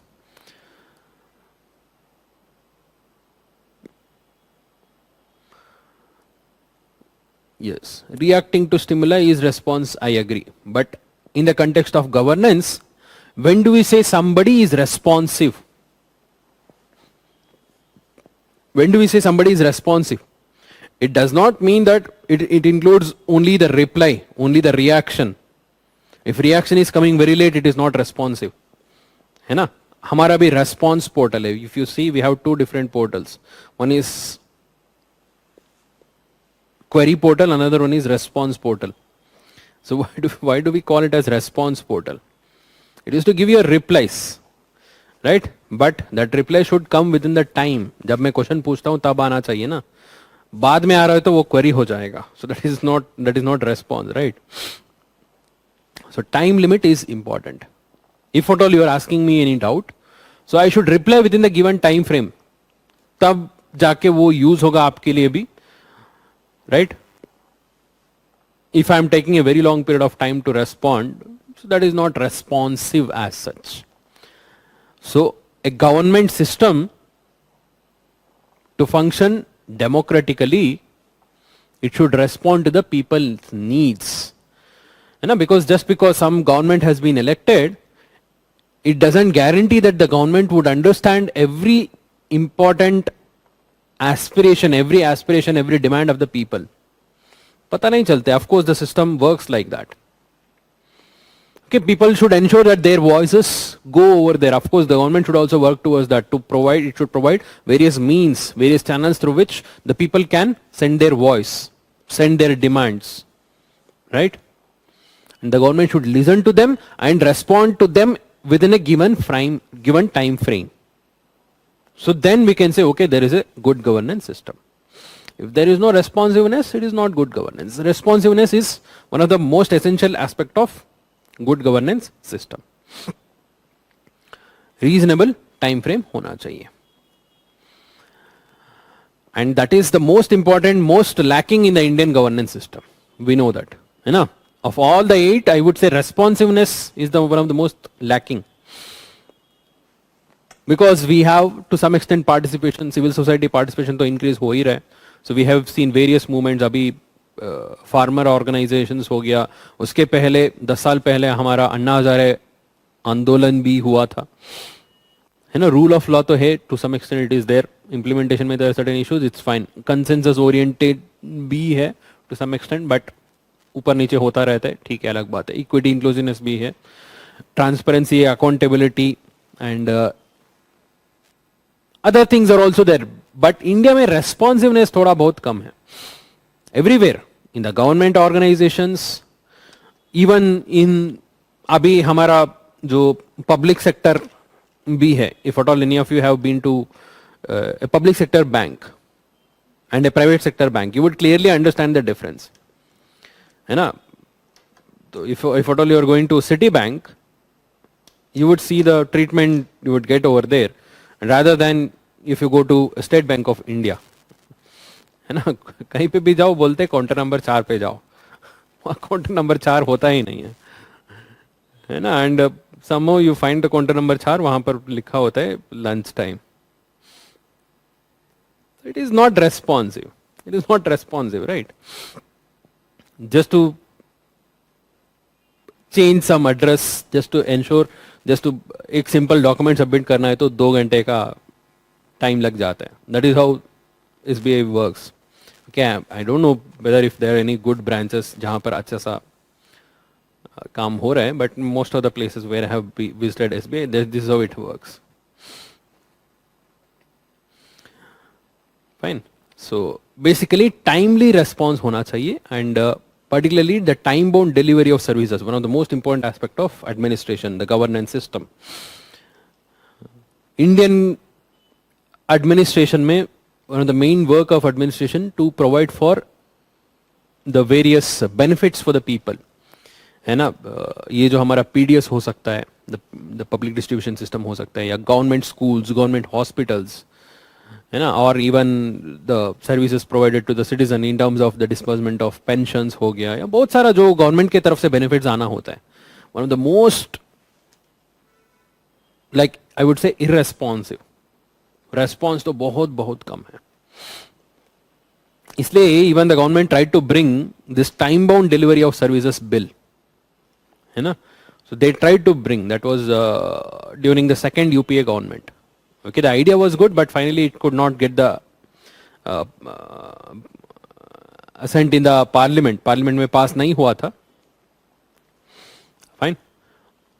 But in that place we have the citizen charter. Citizen charter at least it is trying to bring some responsiveness, but it will not guarantee any kind of responsiveness. We'll talk about citizen charter later. So responsiveness is the idea of making the reply, making the response in a reasonable time frame. Okay, please write about this. Responsiveness ensure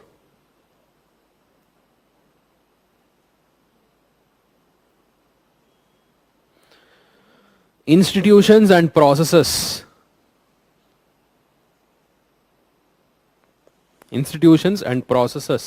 serve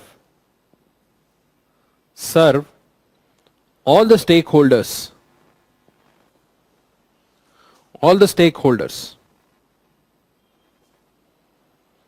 within a reasonable time frame.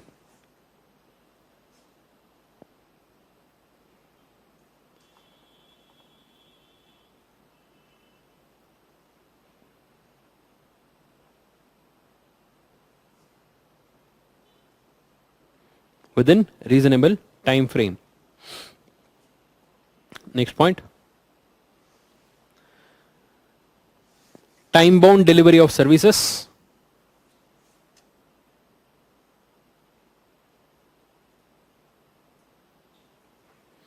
Time bound delivery of services, comma, citizens grievance redressal, citizen grievance redressal, etc.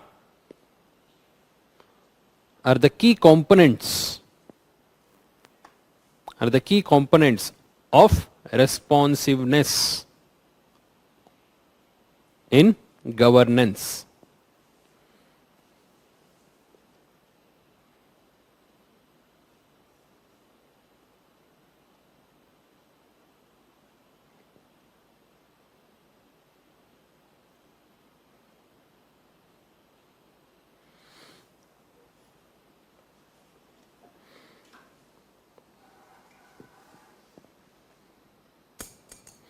Okay, we have 3 more characteristics to discuss. One is transparency, another one is accountability, and third one is effective and efficient. Okay, let's discuss that after a brief break. Okay, let's take a small break and come back.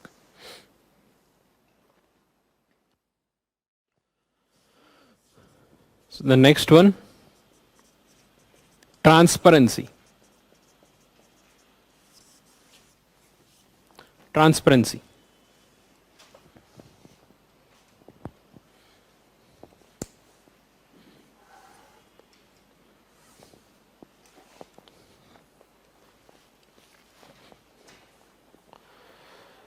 So what do you mean by transparency?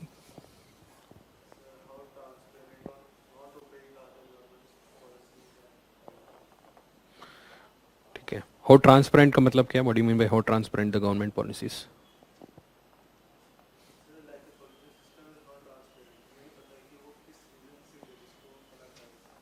Yes. So basically, what exactly is the government policy? On what basis they made the decision? What is the intention behind that? So everything should be open, everything should be clear. That is what is transparency. Right?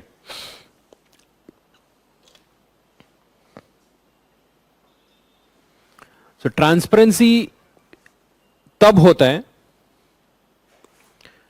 when we say there is a transparency in the governance system. It means that whatever the actions they are taking, whatever the work they are doing, it is open. They are not hiding anything. Right? Whatever the government actions are there, they are not hiding anything. Whether it is a domestic policy or a foreign policy. Whatever their works are there, whatever the intentions, what are the objectives of their work, everything should be clear on what basis they are taking the decision. Why did they come to the conclusion? Why did they want to bring the farm laws? Why did they want to bring the Citizenship Amendment Act? What is the intention behind that? Everything should be clear. Right? That is transparency. It is basically the grounds on which the decisions are taken and the way it is enforced, the manner of enforcing these decisions are open for everyone. सब देख सकते हो. There is nothing to hide. Accountability अलग है. Accountability is next stage. Transparency is I am keeping it open. Here I am not saying that I'll answer to you. Okay, here I am not saying that I'll answer to you. Transparency does not mean accountability. Both are different. Transparency, I am working without hiding anything. जो भी है, जो काम कर रहा हूँ, ये है. आप क्वेश्चन पूछ सकते, नहीं पूछ सकते, वो अलग बात है. If you can ask me a question back, then I would say, okay, there is an aspect of accountability.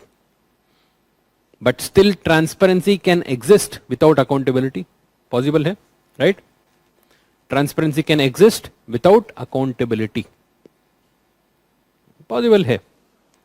Many of the dictatorship rules, है ना, dictatorship government हो सकता है,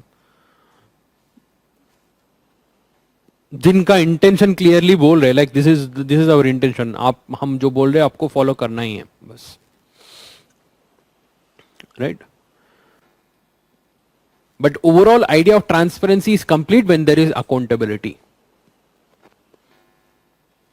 Because none of the government can completely be open about their intention without bringing an accountability over there. They tend to hide. If there is nobody to question, they tend to hide. Because जितना खुला रखेंगे तो उतना illegalities तो बाहर दिख जाएगा ना. You cannot do a corruption openly. You cannot make money openly. So if there is someone to ask you question, you will not be corrupt. है ना? If somebody is asking on what basis you took the decision, what are the reasons behind that, what are the grounds which you consider, ये सारा बताइए, ऐसे कोई पूछने वाला है तो in that fear you will make everything open before somebody asks. Right? कोई आके पूछने के पहले ही आप खुद बोल दे तो ठीक है, हाँ ये है, to just to make it clear. So accountability ensures transparency, but it is not guaranteed that transparency is always associated with accountability.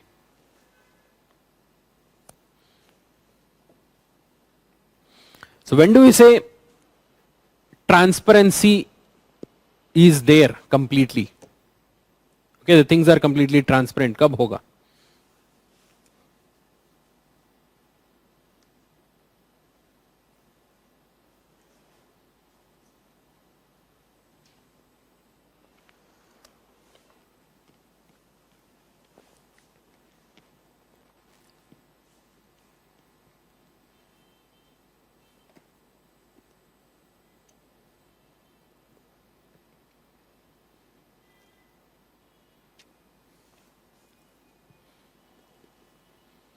when the information is freely available, the information about the functioning of the government is freely available, then in that case we say, okay, it is completely transparent. That is why RTI is considered as a very important tool of transparency.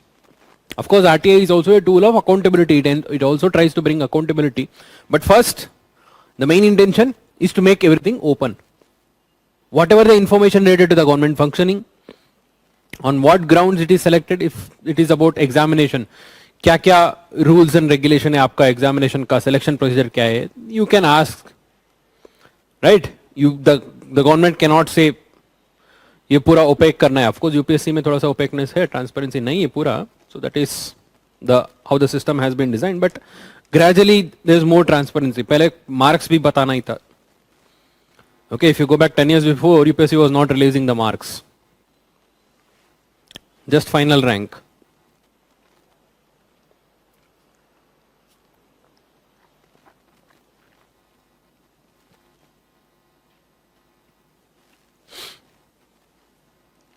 So information is the key here to ensure transparency.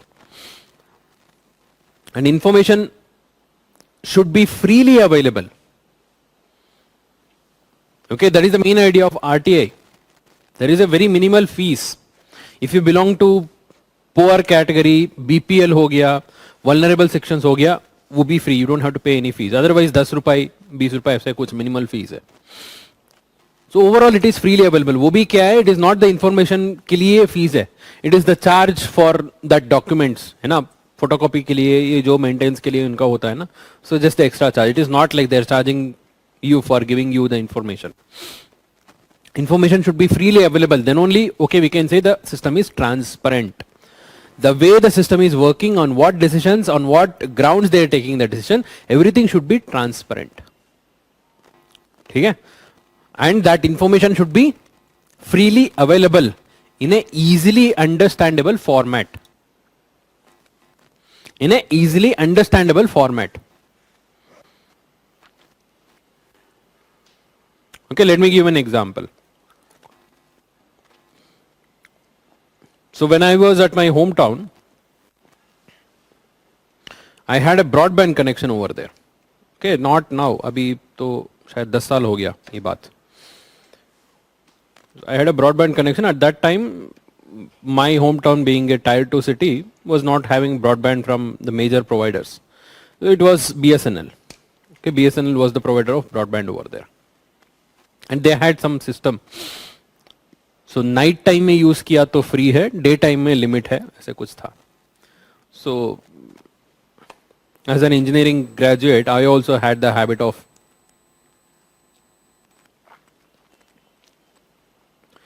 being awake all night. है ना? तो night time I used to use the internet. तो ये सोच के night तो free होना चाहिए. तो जब install किया, 1 महीने के बाद में जब बिल आया था, so they had charged for the night time consumption also. है ना? बहुत सारा आ गया था बिल. So मैंने बोला ऐसे तो नहीं होना चाहिए, आपका प्लान में तो है ही, ये तो नाइट टाइम में तो फ्री है. So बोलते नहीं नहीं, आपका जो कंजम्पशन हुआ है उसके हिसाब से. तो मैंने एप्लीकेशन लिखा as per RTI. So please provide me the information. Whatever the information which you are saying, consumption जो भी आप दिया है, तो उसका मुझे documentation दे दो. So they gave me 100 pages of the entire document. So जहाँ पर पूरा log है के data consumption. So do you think I'll be able to go through 100 pages and see कहाँ पर क्या गलती हुआ है? Okay, so for a person who knows about the technicalities, he might be able to go through it. If it is a person who doesn't have much knowledge about that, so he will not be able to make anything out of this information. The government might be giving the information, but if it is not in the easily understandable manner, okay, if it is not in the easily understandable manner, the information is of no use. ठीक है?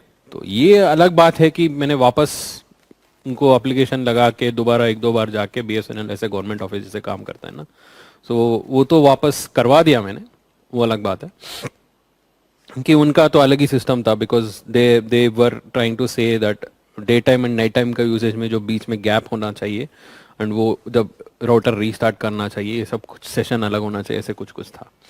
तो इसलिए they had actually charged. The session was continuing from the daytime to night time, so they had considered the night time usage also under the daytime. So ये तो हमारा गलती नहीं है, उनका गलती है. सेशन रीस्टार्ट करने का इन्फॉर्मेशन तो हमें नहीं दिया था, so it is their mistake. So finally I made them to take it back.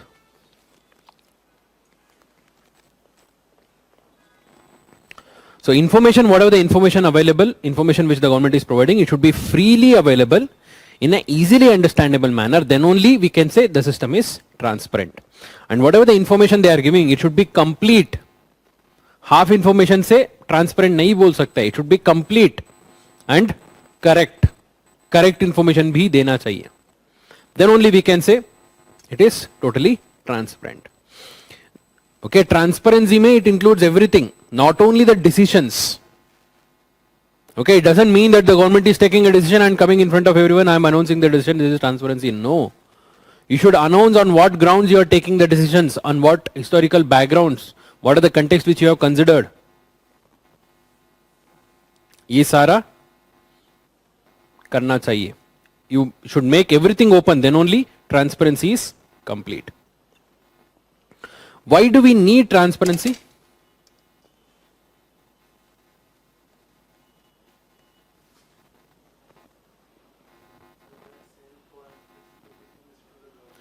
Yes. Overall, we can say it builds up trust on the government. Legitimacy है. It ensures, it brings more legitimacy to the government decisions. At the same time, when you make everything open, the people will believe you more. Right? It increases the trust of the people on the government. So if you are taking the decision on very opaque manner without clearly announcing on what grounds you are allowing this, on what grounds you are not on what grounds you are not allowing this, है ना, ये बस ये बोल रहे हैं कि देश के हित में हम कर रहे हैं, तो ये तो मानेंगे नहीं, है ना. You should make it clear. अगर आगे जाके कोई इमरजेंसी सिचुएशन आ गया where you don't have the time and opportunity to explain to the people why you are taking such a decision, in that case the people will support you. बोलते ठीक है emergency है, ये लोग कर रहे हैं तो जो कर रहे हैं तो सोच के कर रहा होगा, ठीक है, बट उसके लिए पहले ट्रस्ट बिल्डअप करना पड़ता है ना. In that entire process you should have been transparent. Fine. So that is the main benefit of transparency. Responsiveness and accountability go hand in hand. तो responsiveness के बारे में बात करते हैं, accountability के बारे में बात करते हैं. Responsiveness के बारे में तो हुआ है. Let me tell you the difference between responsiveness and accountability. Okay, before that please write about transparency first.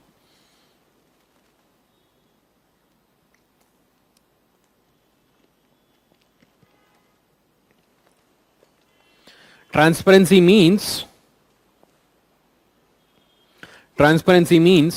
decisions are taken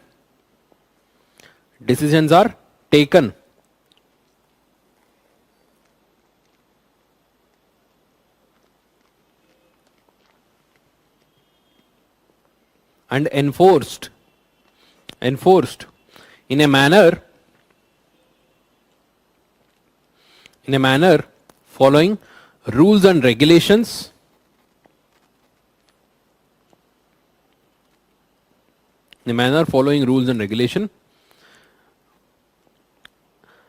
and the information regarding such decisions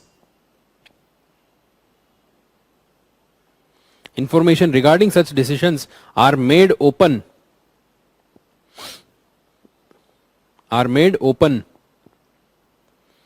full stop. It is not only the decisions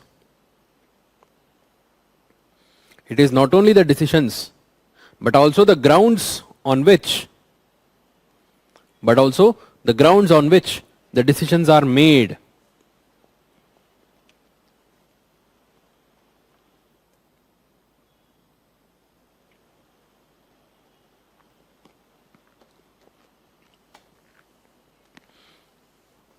Next point. The information should be freely available. The information should be freely available in easily understandable manner or form. Easily understandable form.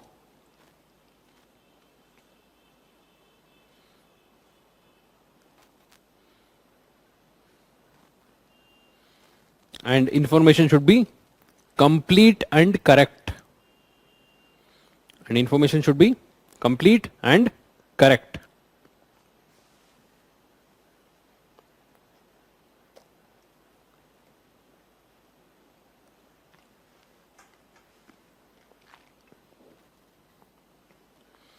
Next point.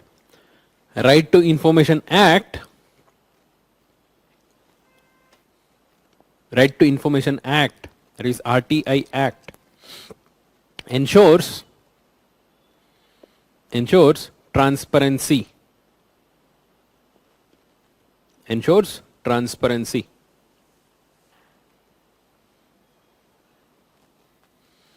Next point.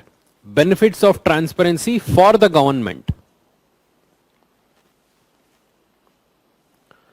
Benefits of transparency for the government.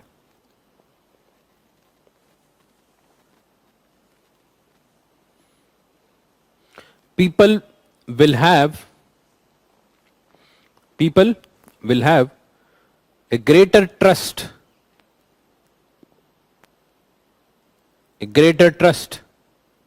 on a transparent government.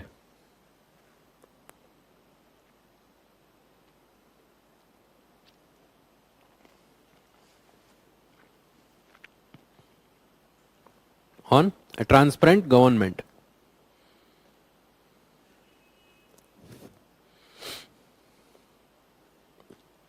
And they are more likely to understand if the country is placed in a difficult situation.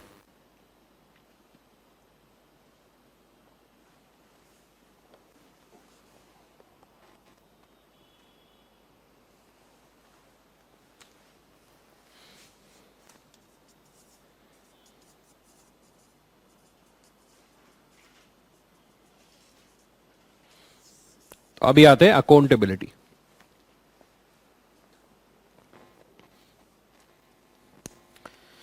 So transparency and accountability are like twin brothers.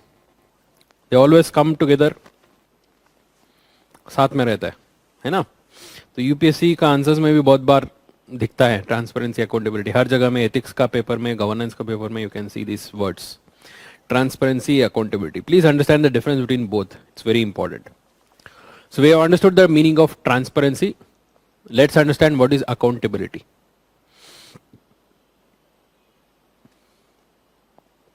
Accountability का मतलब क्या है? What is accountability?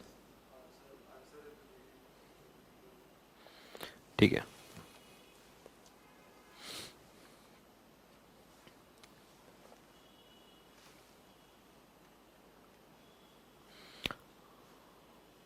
So last line of dictation, some of you are asking. People are more likely to understand if the country is placed in a difficult situation. People are more likely to understand if the country is placed in a difficult situation.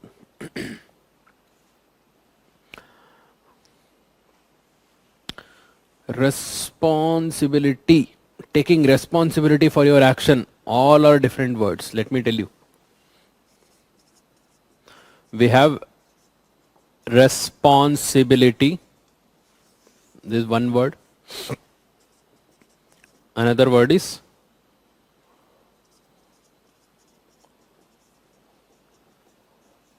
answerability.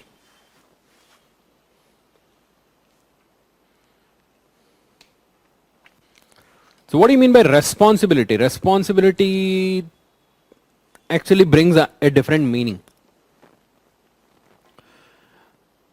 I can say responsibility is something we take it. Okay, it is something we take it by ourselves. है ना?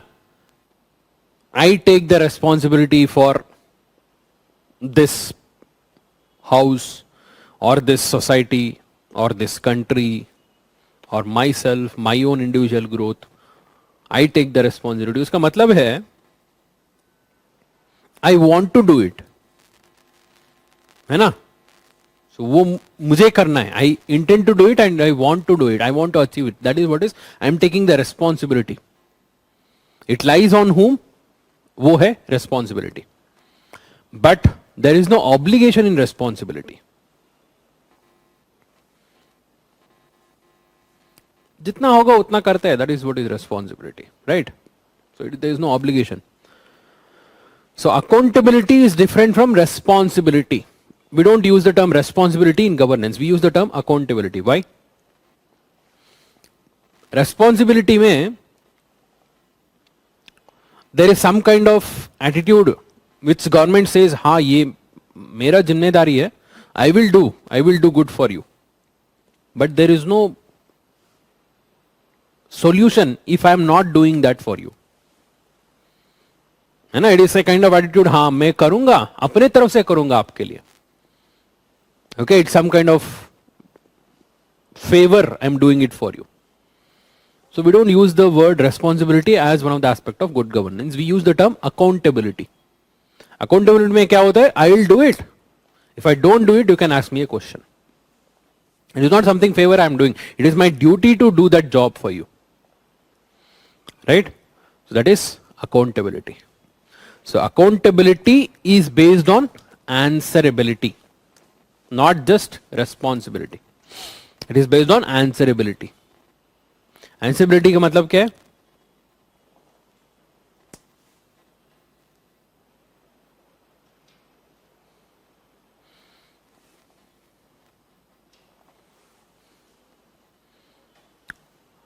So whoever is asking question regarding my work, I'll answer to them. Okay, whoever is questioning me regarding my work, I'll answer to them. That is what is accountability. Is accountability just answerability? Is it just answerability? So what if a minister who has got into some corruption or scam, he is coming into open media where people are asking, there are certain allegations, have you done it? What if he is saying, yes, I have done it. मैंने corruption किया है, scam किया है, so what? If he is saying so, he is giving the answer to you, right? Is this accountability? Then what is accountability? Yes.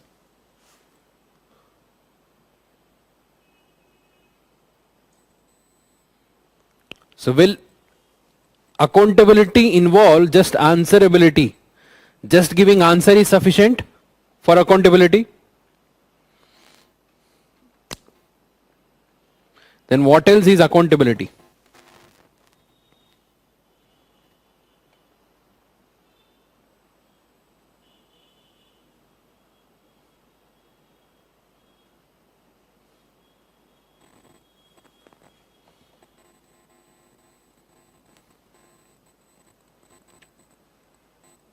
Anyone from online?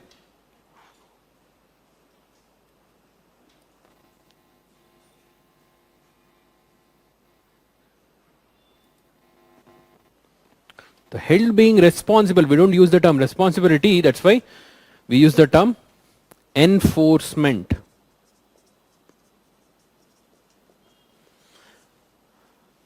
Answerability and enforcement together we call it as accountability.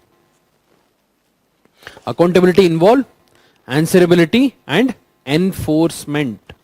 If somebody has done something wrong, he should be punished for that.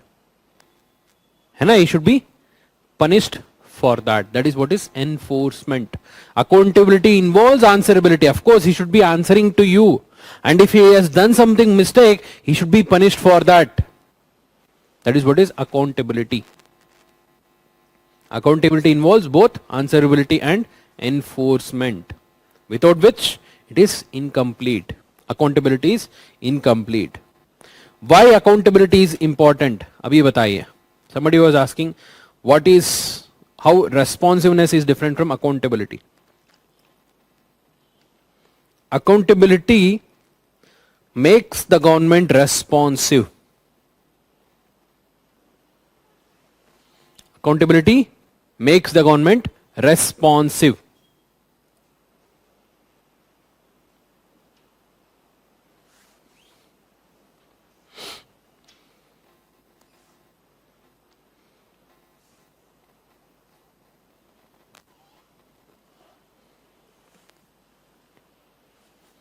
Responsive is to reply within a given time limit.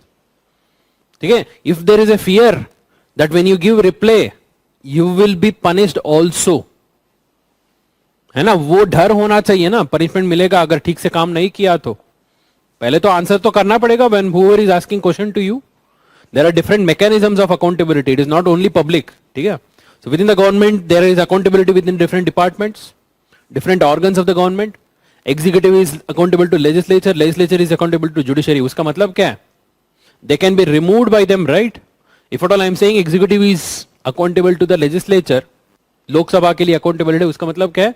If Lok Sabha decides, executive will be removed, the council of ministers will be removed, right? That is what is accountability, right? So there is answerability as well as enforcement. So because of accountability, government becomes more responsive. अगर majority नहीं है, there are multiple different parties involved in the formation of government, so definitely the government becomes more answerable in the parliament, right? There would be more debates, deliberations. ठीक से नहीं किया तो one of the coalition partner will say, अरे आप तो ठीक से काम नहीं कर रहे, I don't want to be part of your coalition. They will withdraw the support. Government गया. So wherever there is more accountability, it makes the government more responsible. And second thing, because of accountability, out of fear, the government will start to function with its full capacity, full potential. काम अच्छा होगा उसकी वजह से, right? So without accountability, nobody would want to do it by themselves. अपने आप क्यों काम करना चाहते हैं, right? नहीं है ना?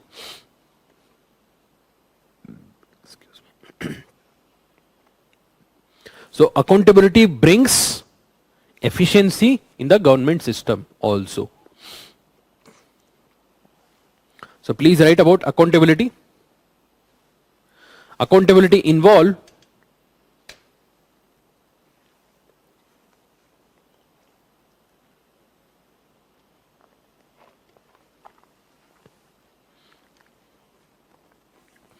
answerability and enforcement. Answerability and enforcement. Next paragraph or next point. Answerability is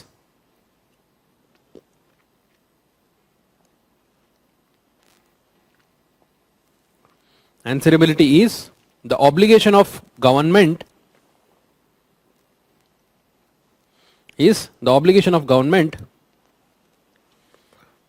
to provide information about their decisions and to justify them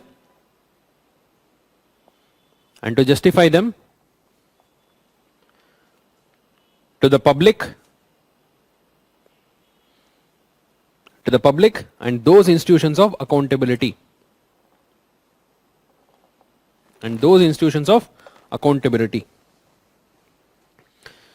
So next paragraph, next point. Enforcement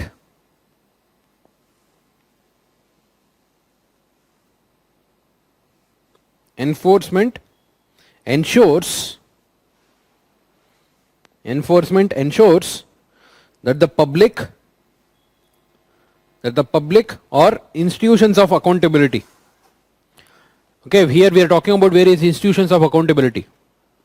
एक तो मैंने बताया था, between the different departments, different organs of the government, there is accountability.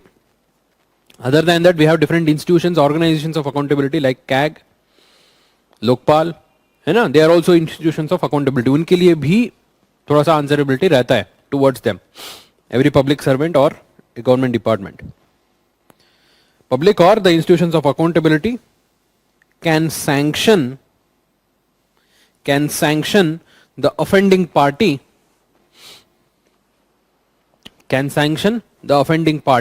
or remedy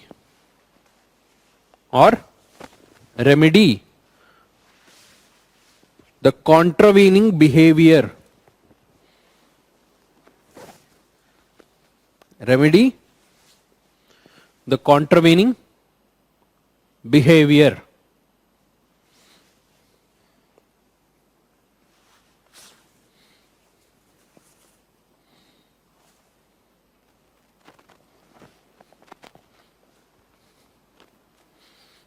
remedy the contravening behaviour, मतलब वहां पर कुछ compensation दिलवाना है. If there is any kind of solution for that is what is remedy the contravening behaviour. Next point, why accountability is important. Why accountability is important? To ensure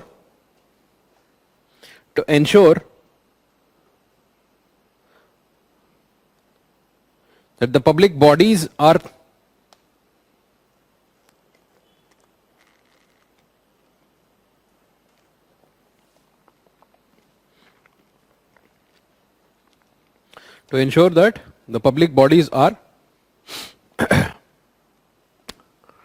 functioning to their full potential. Functioning to their full potential.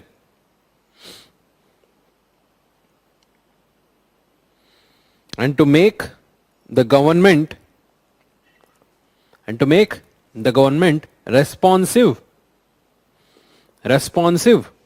to the community.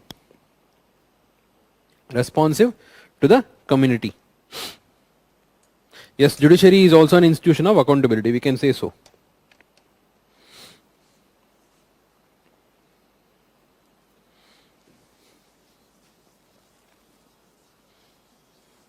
So there are different types of accountability.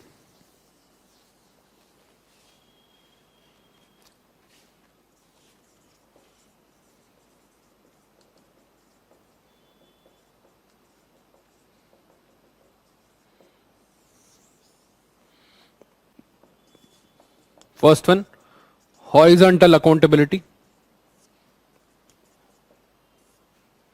Second one, vertical accountability. Horizontal accountability and vertical accountability.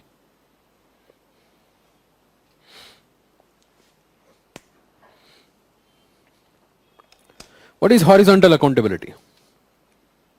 Accountability between the different organs of the government or between the different departments who are at the same level. For example, executive being accountable to legislature, legislature being accountable to judiciary, judiciary being accountable to judiciary, majorly to they are accountable to legislature. Legislature is also accountable to executive, like that. How executive is accountable to legislature? No confidence motion. How legislature is accountable to judiciary? Judicial review. Laws made by the parliament can be declared invalid by the judiciary. How legislature is accountable to executive? Executive can dissolve the house whenever they want. Even before the term of the house, they can dissolve. Dissolution kar sakte hai, right? So there is accountability at the same level between the different organs. So that is horizontal accountability. What is vertical accountability?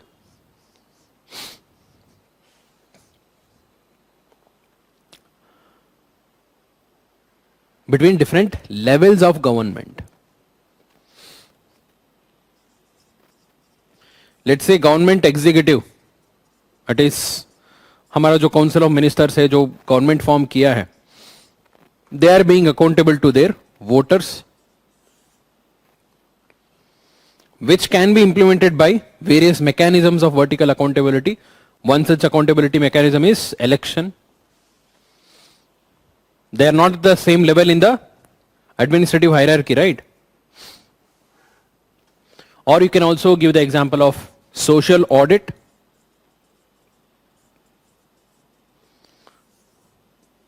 Social audit में क्या होता है? Whatever is the government department's expenditure is there, that will be verified and scrutinized by the people on the ground. Okay, on the ground verification होगा उस पे. Example MG Narega. MG Narega में, so whatever the expenditure is there happening at that village level, that will be checked by the Gram Sabha members or the beneficiaries of that program. जो भी है, whoever is coming forward, they will verify it. That is what is vertical accountability. They are not the same level. They are in the different levels of the government's administration, but there is accountability. That is vertical accountability.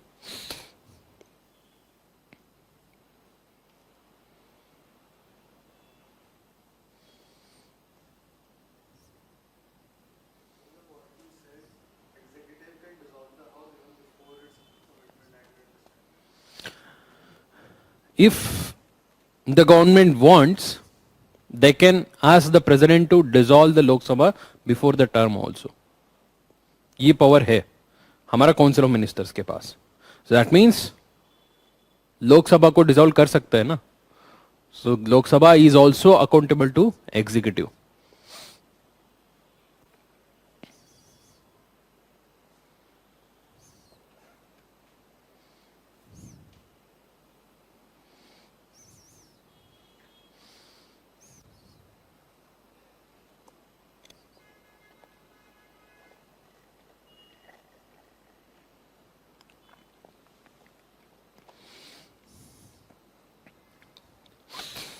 And to ensure accountability, we need transparency. To ensure accountability, ये last में add कर दो. To ensure accountability, we need transparency and rule of law. And rule of law. Accountability पता चलेगा only when there is a violation of rules, है ना? We need rule of law. We should have a clear understanding of what is right, what is wrong, what is required, what is not required. If somebody has violated, then we can hold them accountable, right? And we will get to know about the issues only when there is a transparency. Without transparency, we cannot also ensure accountability. Okay, so पर्दे के पीछे जो भी गलत किया हमें पता चलता है. स्कैम हुआ है, गलत हुआ है, कौन क्या किया ये तो पता नहीं चलेगा ना. If there is a transparency, we will clearly identify the mistake. We can clearly identify the culprit.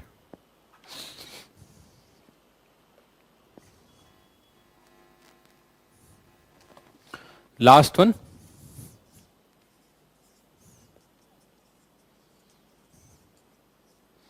Effective and efficient. Effective and efficient. So what is the difference between these two? What do you mean by effective? What do you mean by efficient?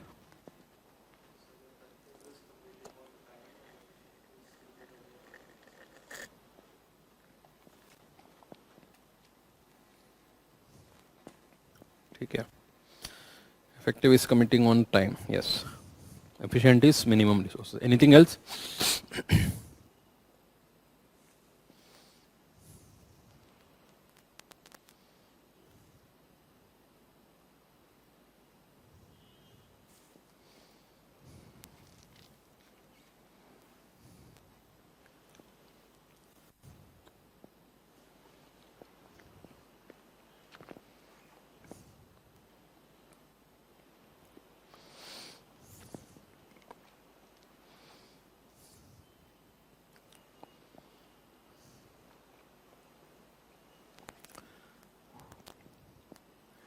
So can you conclude anything using this cartoon?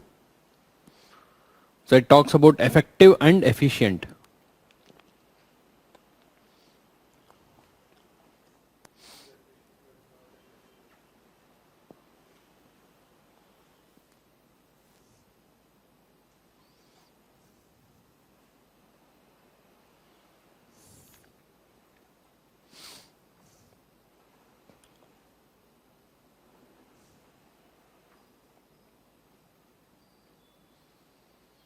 Effective means positive outcome oriented. Effective means powerful.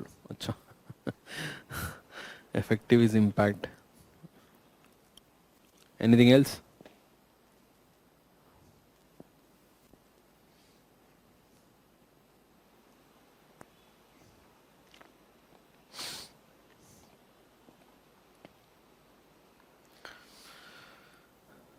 Chalo. In this picture, you can see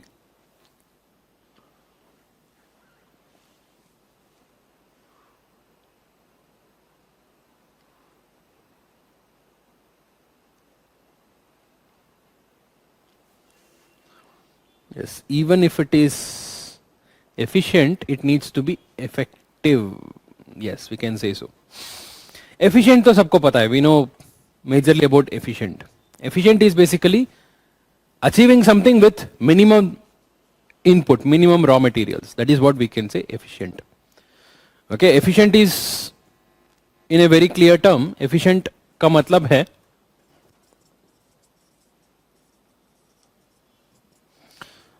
output by input. Okay, output by input is efficient. जितना कम input होगा उतना ज्यादा efficient रहेगा.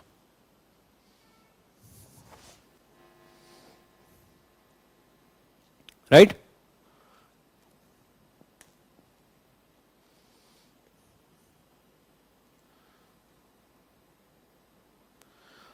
In input, we include time also. Time is also a factor of input. जितना जल्दी होगा, जितना कम resources में होगा, that is what I would say efficient. We have time efficient, resource efficient, ये सारा तो आपको पता ही होगा. है ना? With less input, if you are achieving something, we can call it as efficient. But if our work is not effective, there is no meaning for efficiency. If our work is not effective, there is no meaning for efficiency. Efficiency is something preparing for UPSC in 1 year. Okay, preparing for UPSC in 1 year. पूरा जान लगा के पढ़ लिया, daily 15 घंटा पढ़ लिया. So all the resources, all the basic book, NCERT, Laxmikant सब कुछ पढ़ लिया. बट फाइनली जाके क्लियर नहीं हुआ है तो एफिशिएंसी का कुछ फायदा नहीं होगा. सो क्लियर करना है इफेक्टिव, है ना? So effective means to achieve the intended target. जो उसका टारगेट था उसको अचीव करना इफेक्टिव होता है. When would we say something is effective? हमने दवाई लिया था वो इफेक्टिव था या नहीं, काम किया या नहीं, वही है ना. That is what is effective. To produce the intended result is effective, being effective और not. And to do the same with less amount of resources is efficient. Right? So इसलिए इस कार्टून में दिया है, you can see you might do something very faster with less amount of resource. बहुत quickly जल्दी कर सकते हो, but वो destination पहुंचा ही नहीं तो क्या फायदा? It is not effective at all.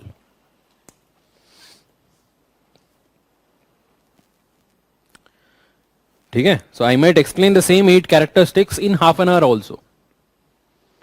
8 characteristics of good governance. Definition बता दो, few examples बता दो, half an hour में हो गया. That might be efficient, that might not be effective, right? Many of you would not understand. बहुत सारे concepts तो पहली बार सुना होगा. So effective is when you have understood the basic concepts of these characteristics. So in that case, okay, you can say my class was effective. कि पता चला था. थोड़ा सा लंबा डिटेल्ड डिस्कशन हो गया तो ठीक है, कोई बात नहीं, बट इफेक्टिव तो होना चाहिए ना. Once it is effective, then you can aim to achieve efficiency. But there is no effectivity, there is no point of achieving efficiency at all. Right? So you can also take the example of China and India's growth story. In 1950, both were in the same stage. In terms of economic output, in terms of their position in the international relations, both were in the same. एक ही साथ में था. After like 70 years China is very ahead in economic development. Their growth is very fast, बहुत ज्यादा growth हो रहा है. They might appear to be very efficient, but is it very effective? What is the point of having this growth and development if the people for whom you are doing this are not happy? There is a human right violation, there is no freedom. Is it effective? No, it might not be. India might be less efficient but still effective in the long run.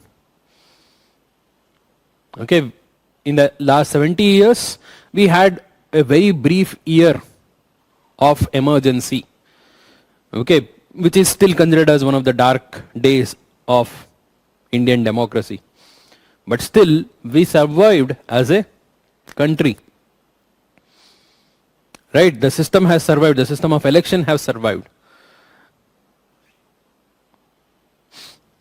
and no part of India has left India. The different parts who came together to form one particular country है ना, so that means it is a success. थोड़ा सा efficiency कम हुआ होगा, but ठीक है, it was effective in terms of democracy.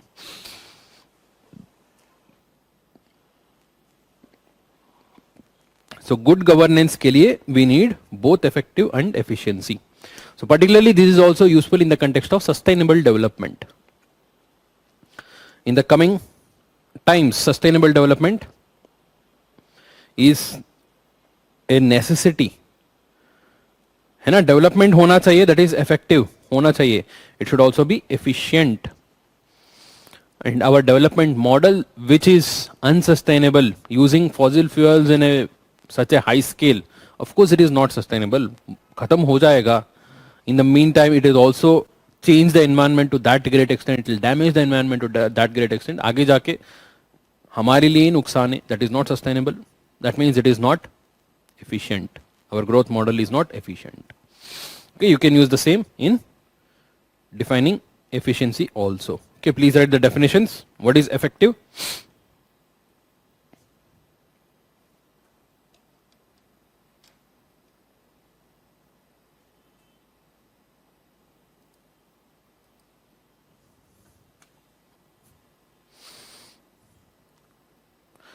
Producing the intended result. Producing the intended result is effectiveness.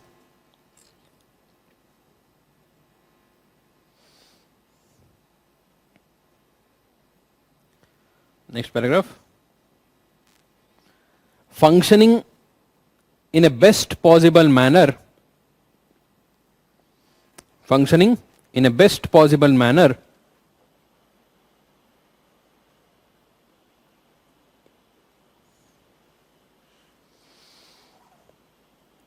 with least waste of time,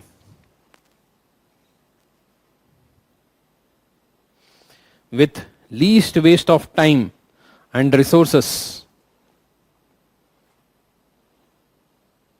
is efficiency.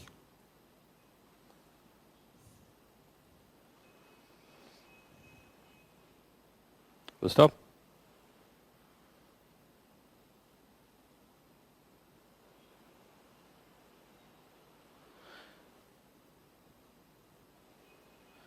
A good governance system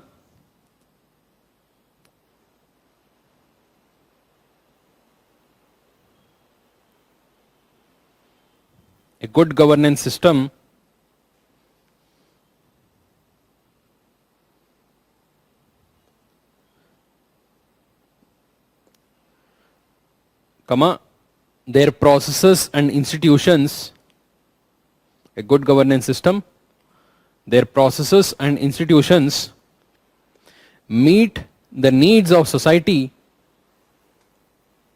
meet the needs of society while making the best use of resources.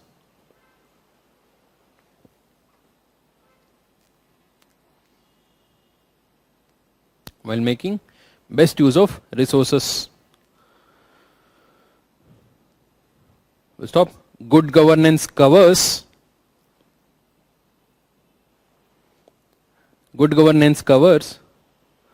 sustainable use of natural resources,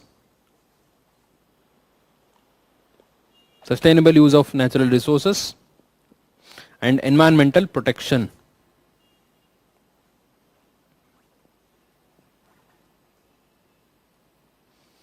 So when you bring effectiveness and efficiency together, that is what is productivity, right? Bringing effectiveness and efficiency is together, bringing effectiveness and efficiency together is productivity. In addition to these 8 characteristics, in some of the sources, they also add a 9th characteristic of good governance. That is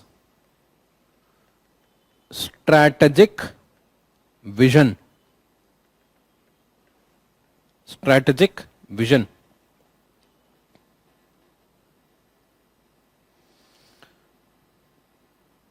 What is strategic vision? Strategic vision is to have a long-term perspective of the development. Okay, पूरा हमने बना दिया good governance system with all these characteristics. Along with this, they should also have a long-term perspective. Okay, किस direction में हम जा रहे हैं, किस direction में we are trying to achieve what, the entire human development and the growth story, right? So in a way, the sustainable development का जो component आ जाएगा इसके अंदर. Okay, strategic vision. Please just add this. कुछ sources में होगा. Strategic vision is included as 9th principle. Strategic vision is included as 9th principle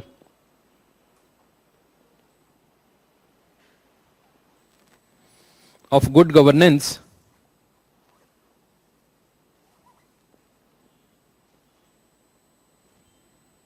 in some of the sources.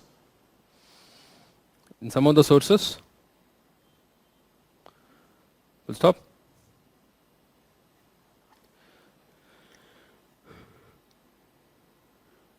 Strategic vision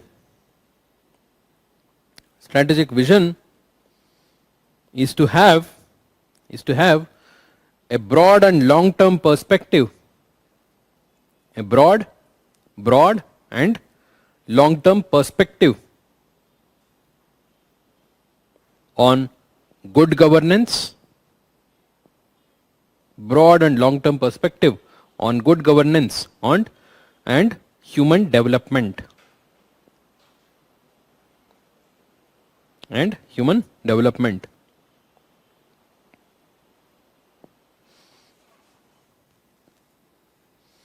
horizontal vertical accountability का कुछ definition ऐसे specific नहीं है, so you can just right simply horizontal accountability involves the accountability between the different organisations and departments along the same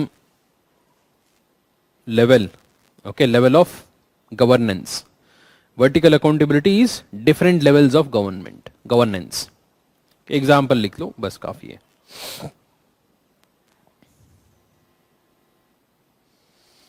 So that is strategic vision and all other 8 characteristics of good governance. So one of you were asking about an effective and efficient strategy to clear UPSC in 2022 attempt. Okay, he is more precise. 2022 prelims के लिए strategy पूछ रहा है.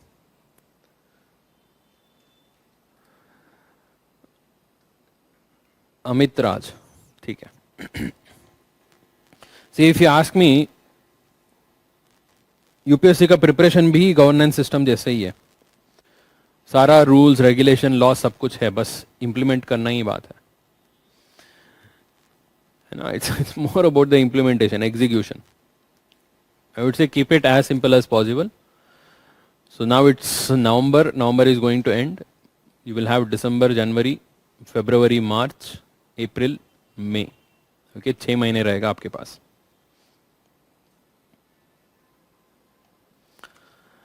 So 6 महीने में at least in the 3 to 4 months you should give dedicatedly for prelims. Prelim specific dedicated study होना चाहिए. So if any of the classes are left, just go through the class, but after the class don't spend time on preparing that if it is mains related. Okay, prelim specific तो आप शुरू कर देना at least 3 to 4 months before first one. उसके पहले एक जो भी क्लास में किया है उसको एक राउंड पढ़ के खत्म करना चाहिए before that. So in that 3 to 4 months which you are dedicating for prelims, you should do your own reading. एक दोबारा अपना reading होना चाहिए. Not one reading. Of course, in that 4 months, let's say that you are starting from February, March, April, May, 4 महीने रहेगा. So in that 4 months, 2 months you target with one complete reading of all the resources. जो भी source आप पढ़ोगे. So next 2 months, at least 2 to 3 times revision. Okay, जो भी आपका है, polity, economics, geography, जो भी आप पढ़ने वाले हो, इसका जो basic sources रहता है. In addition to that, that is one part. Second part, current affairs, which you have to do it separately. You know, you will have some current affairs classes, PT 365, जो भी classes होगा, उसका एक बार देख लेना. And that one you cannot keep it at the end. अभी से जो भी कर रहे हो उसको add on करते जाओ. Current affairs. Third part is questions.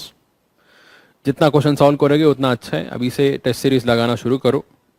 जितना भी क्लासेस हुआ है आपका, so you should be able to do the sectional test and even the full length test if you think you are ready. Okay, करते जाओ. जितना प्रैक्टिस करोगे उतना अच्छा है. प्रीलिम्स का 3 basic rules. Okay, static part, current part and MCQ part. Just keep it right. Static part and current part you will read thoroughly once and revise at least 2 to 3 times. Third part, question part, जितना question लगाओगे उतना अच्छा है. You should go through previous papers, you should go through test series, mini test. Okay, जो भी बाहर से मिलेगा मार्केट से उठा लो, हर जगह से उठा लो, क्वेश्चन सॉल्व करते रहो. So that is the only thing.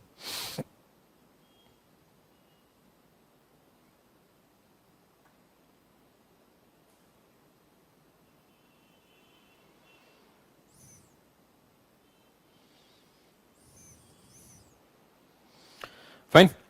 So that's all about the characteristics of good governance.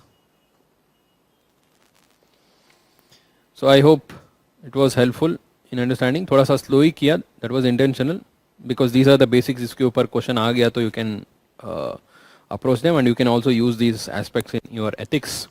Fine. So next class we'll try to cover in bit faster pace. Please be ready for that, and it is going to be a bit more application oriented. Okay, basic concepts हमने cover कर लिया है. So we are going to talk more about the issues and dimensions and governance, and specifically हम बात भी करेंगे of different initiatives of governance. Okay, RTI, citizen charter, social audit and e-governance, इसके बारे में बात करेंगे. Okay, so I'll see you all in the next class. Thank you very much.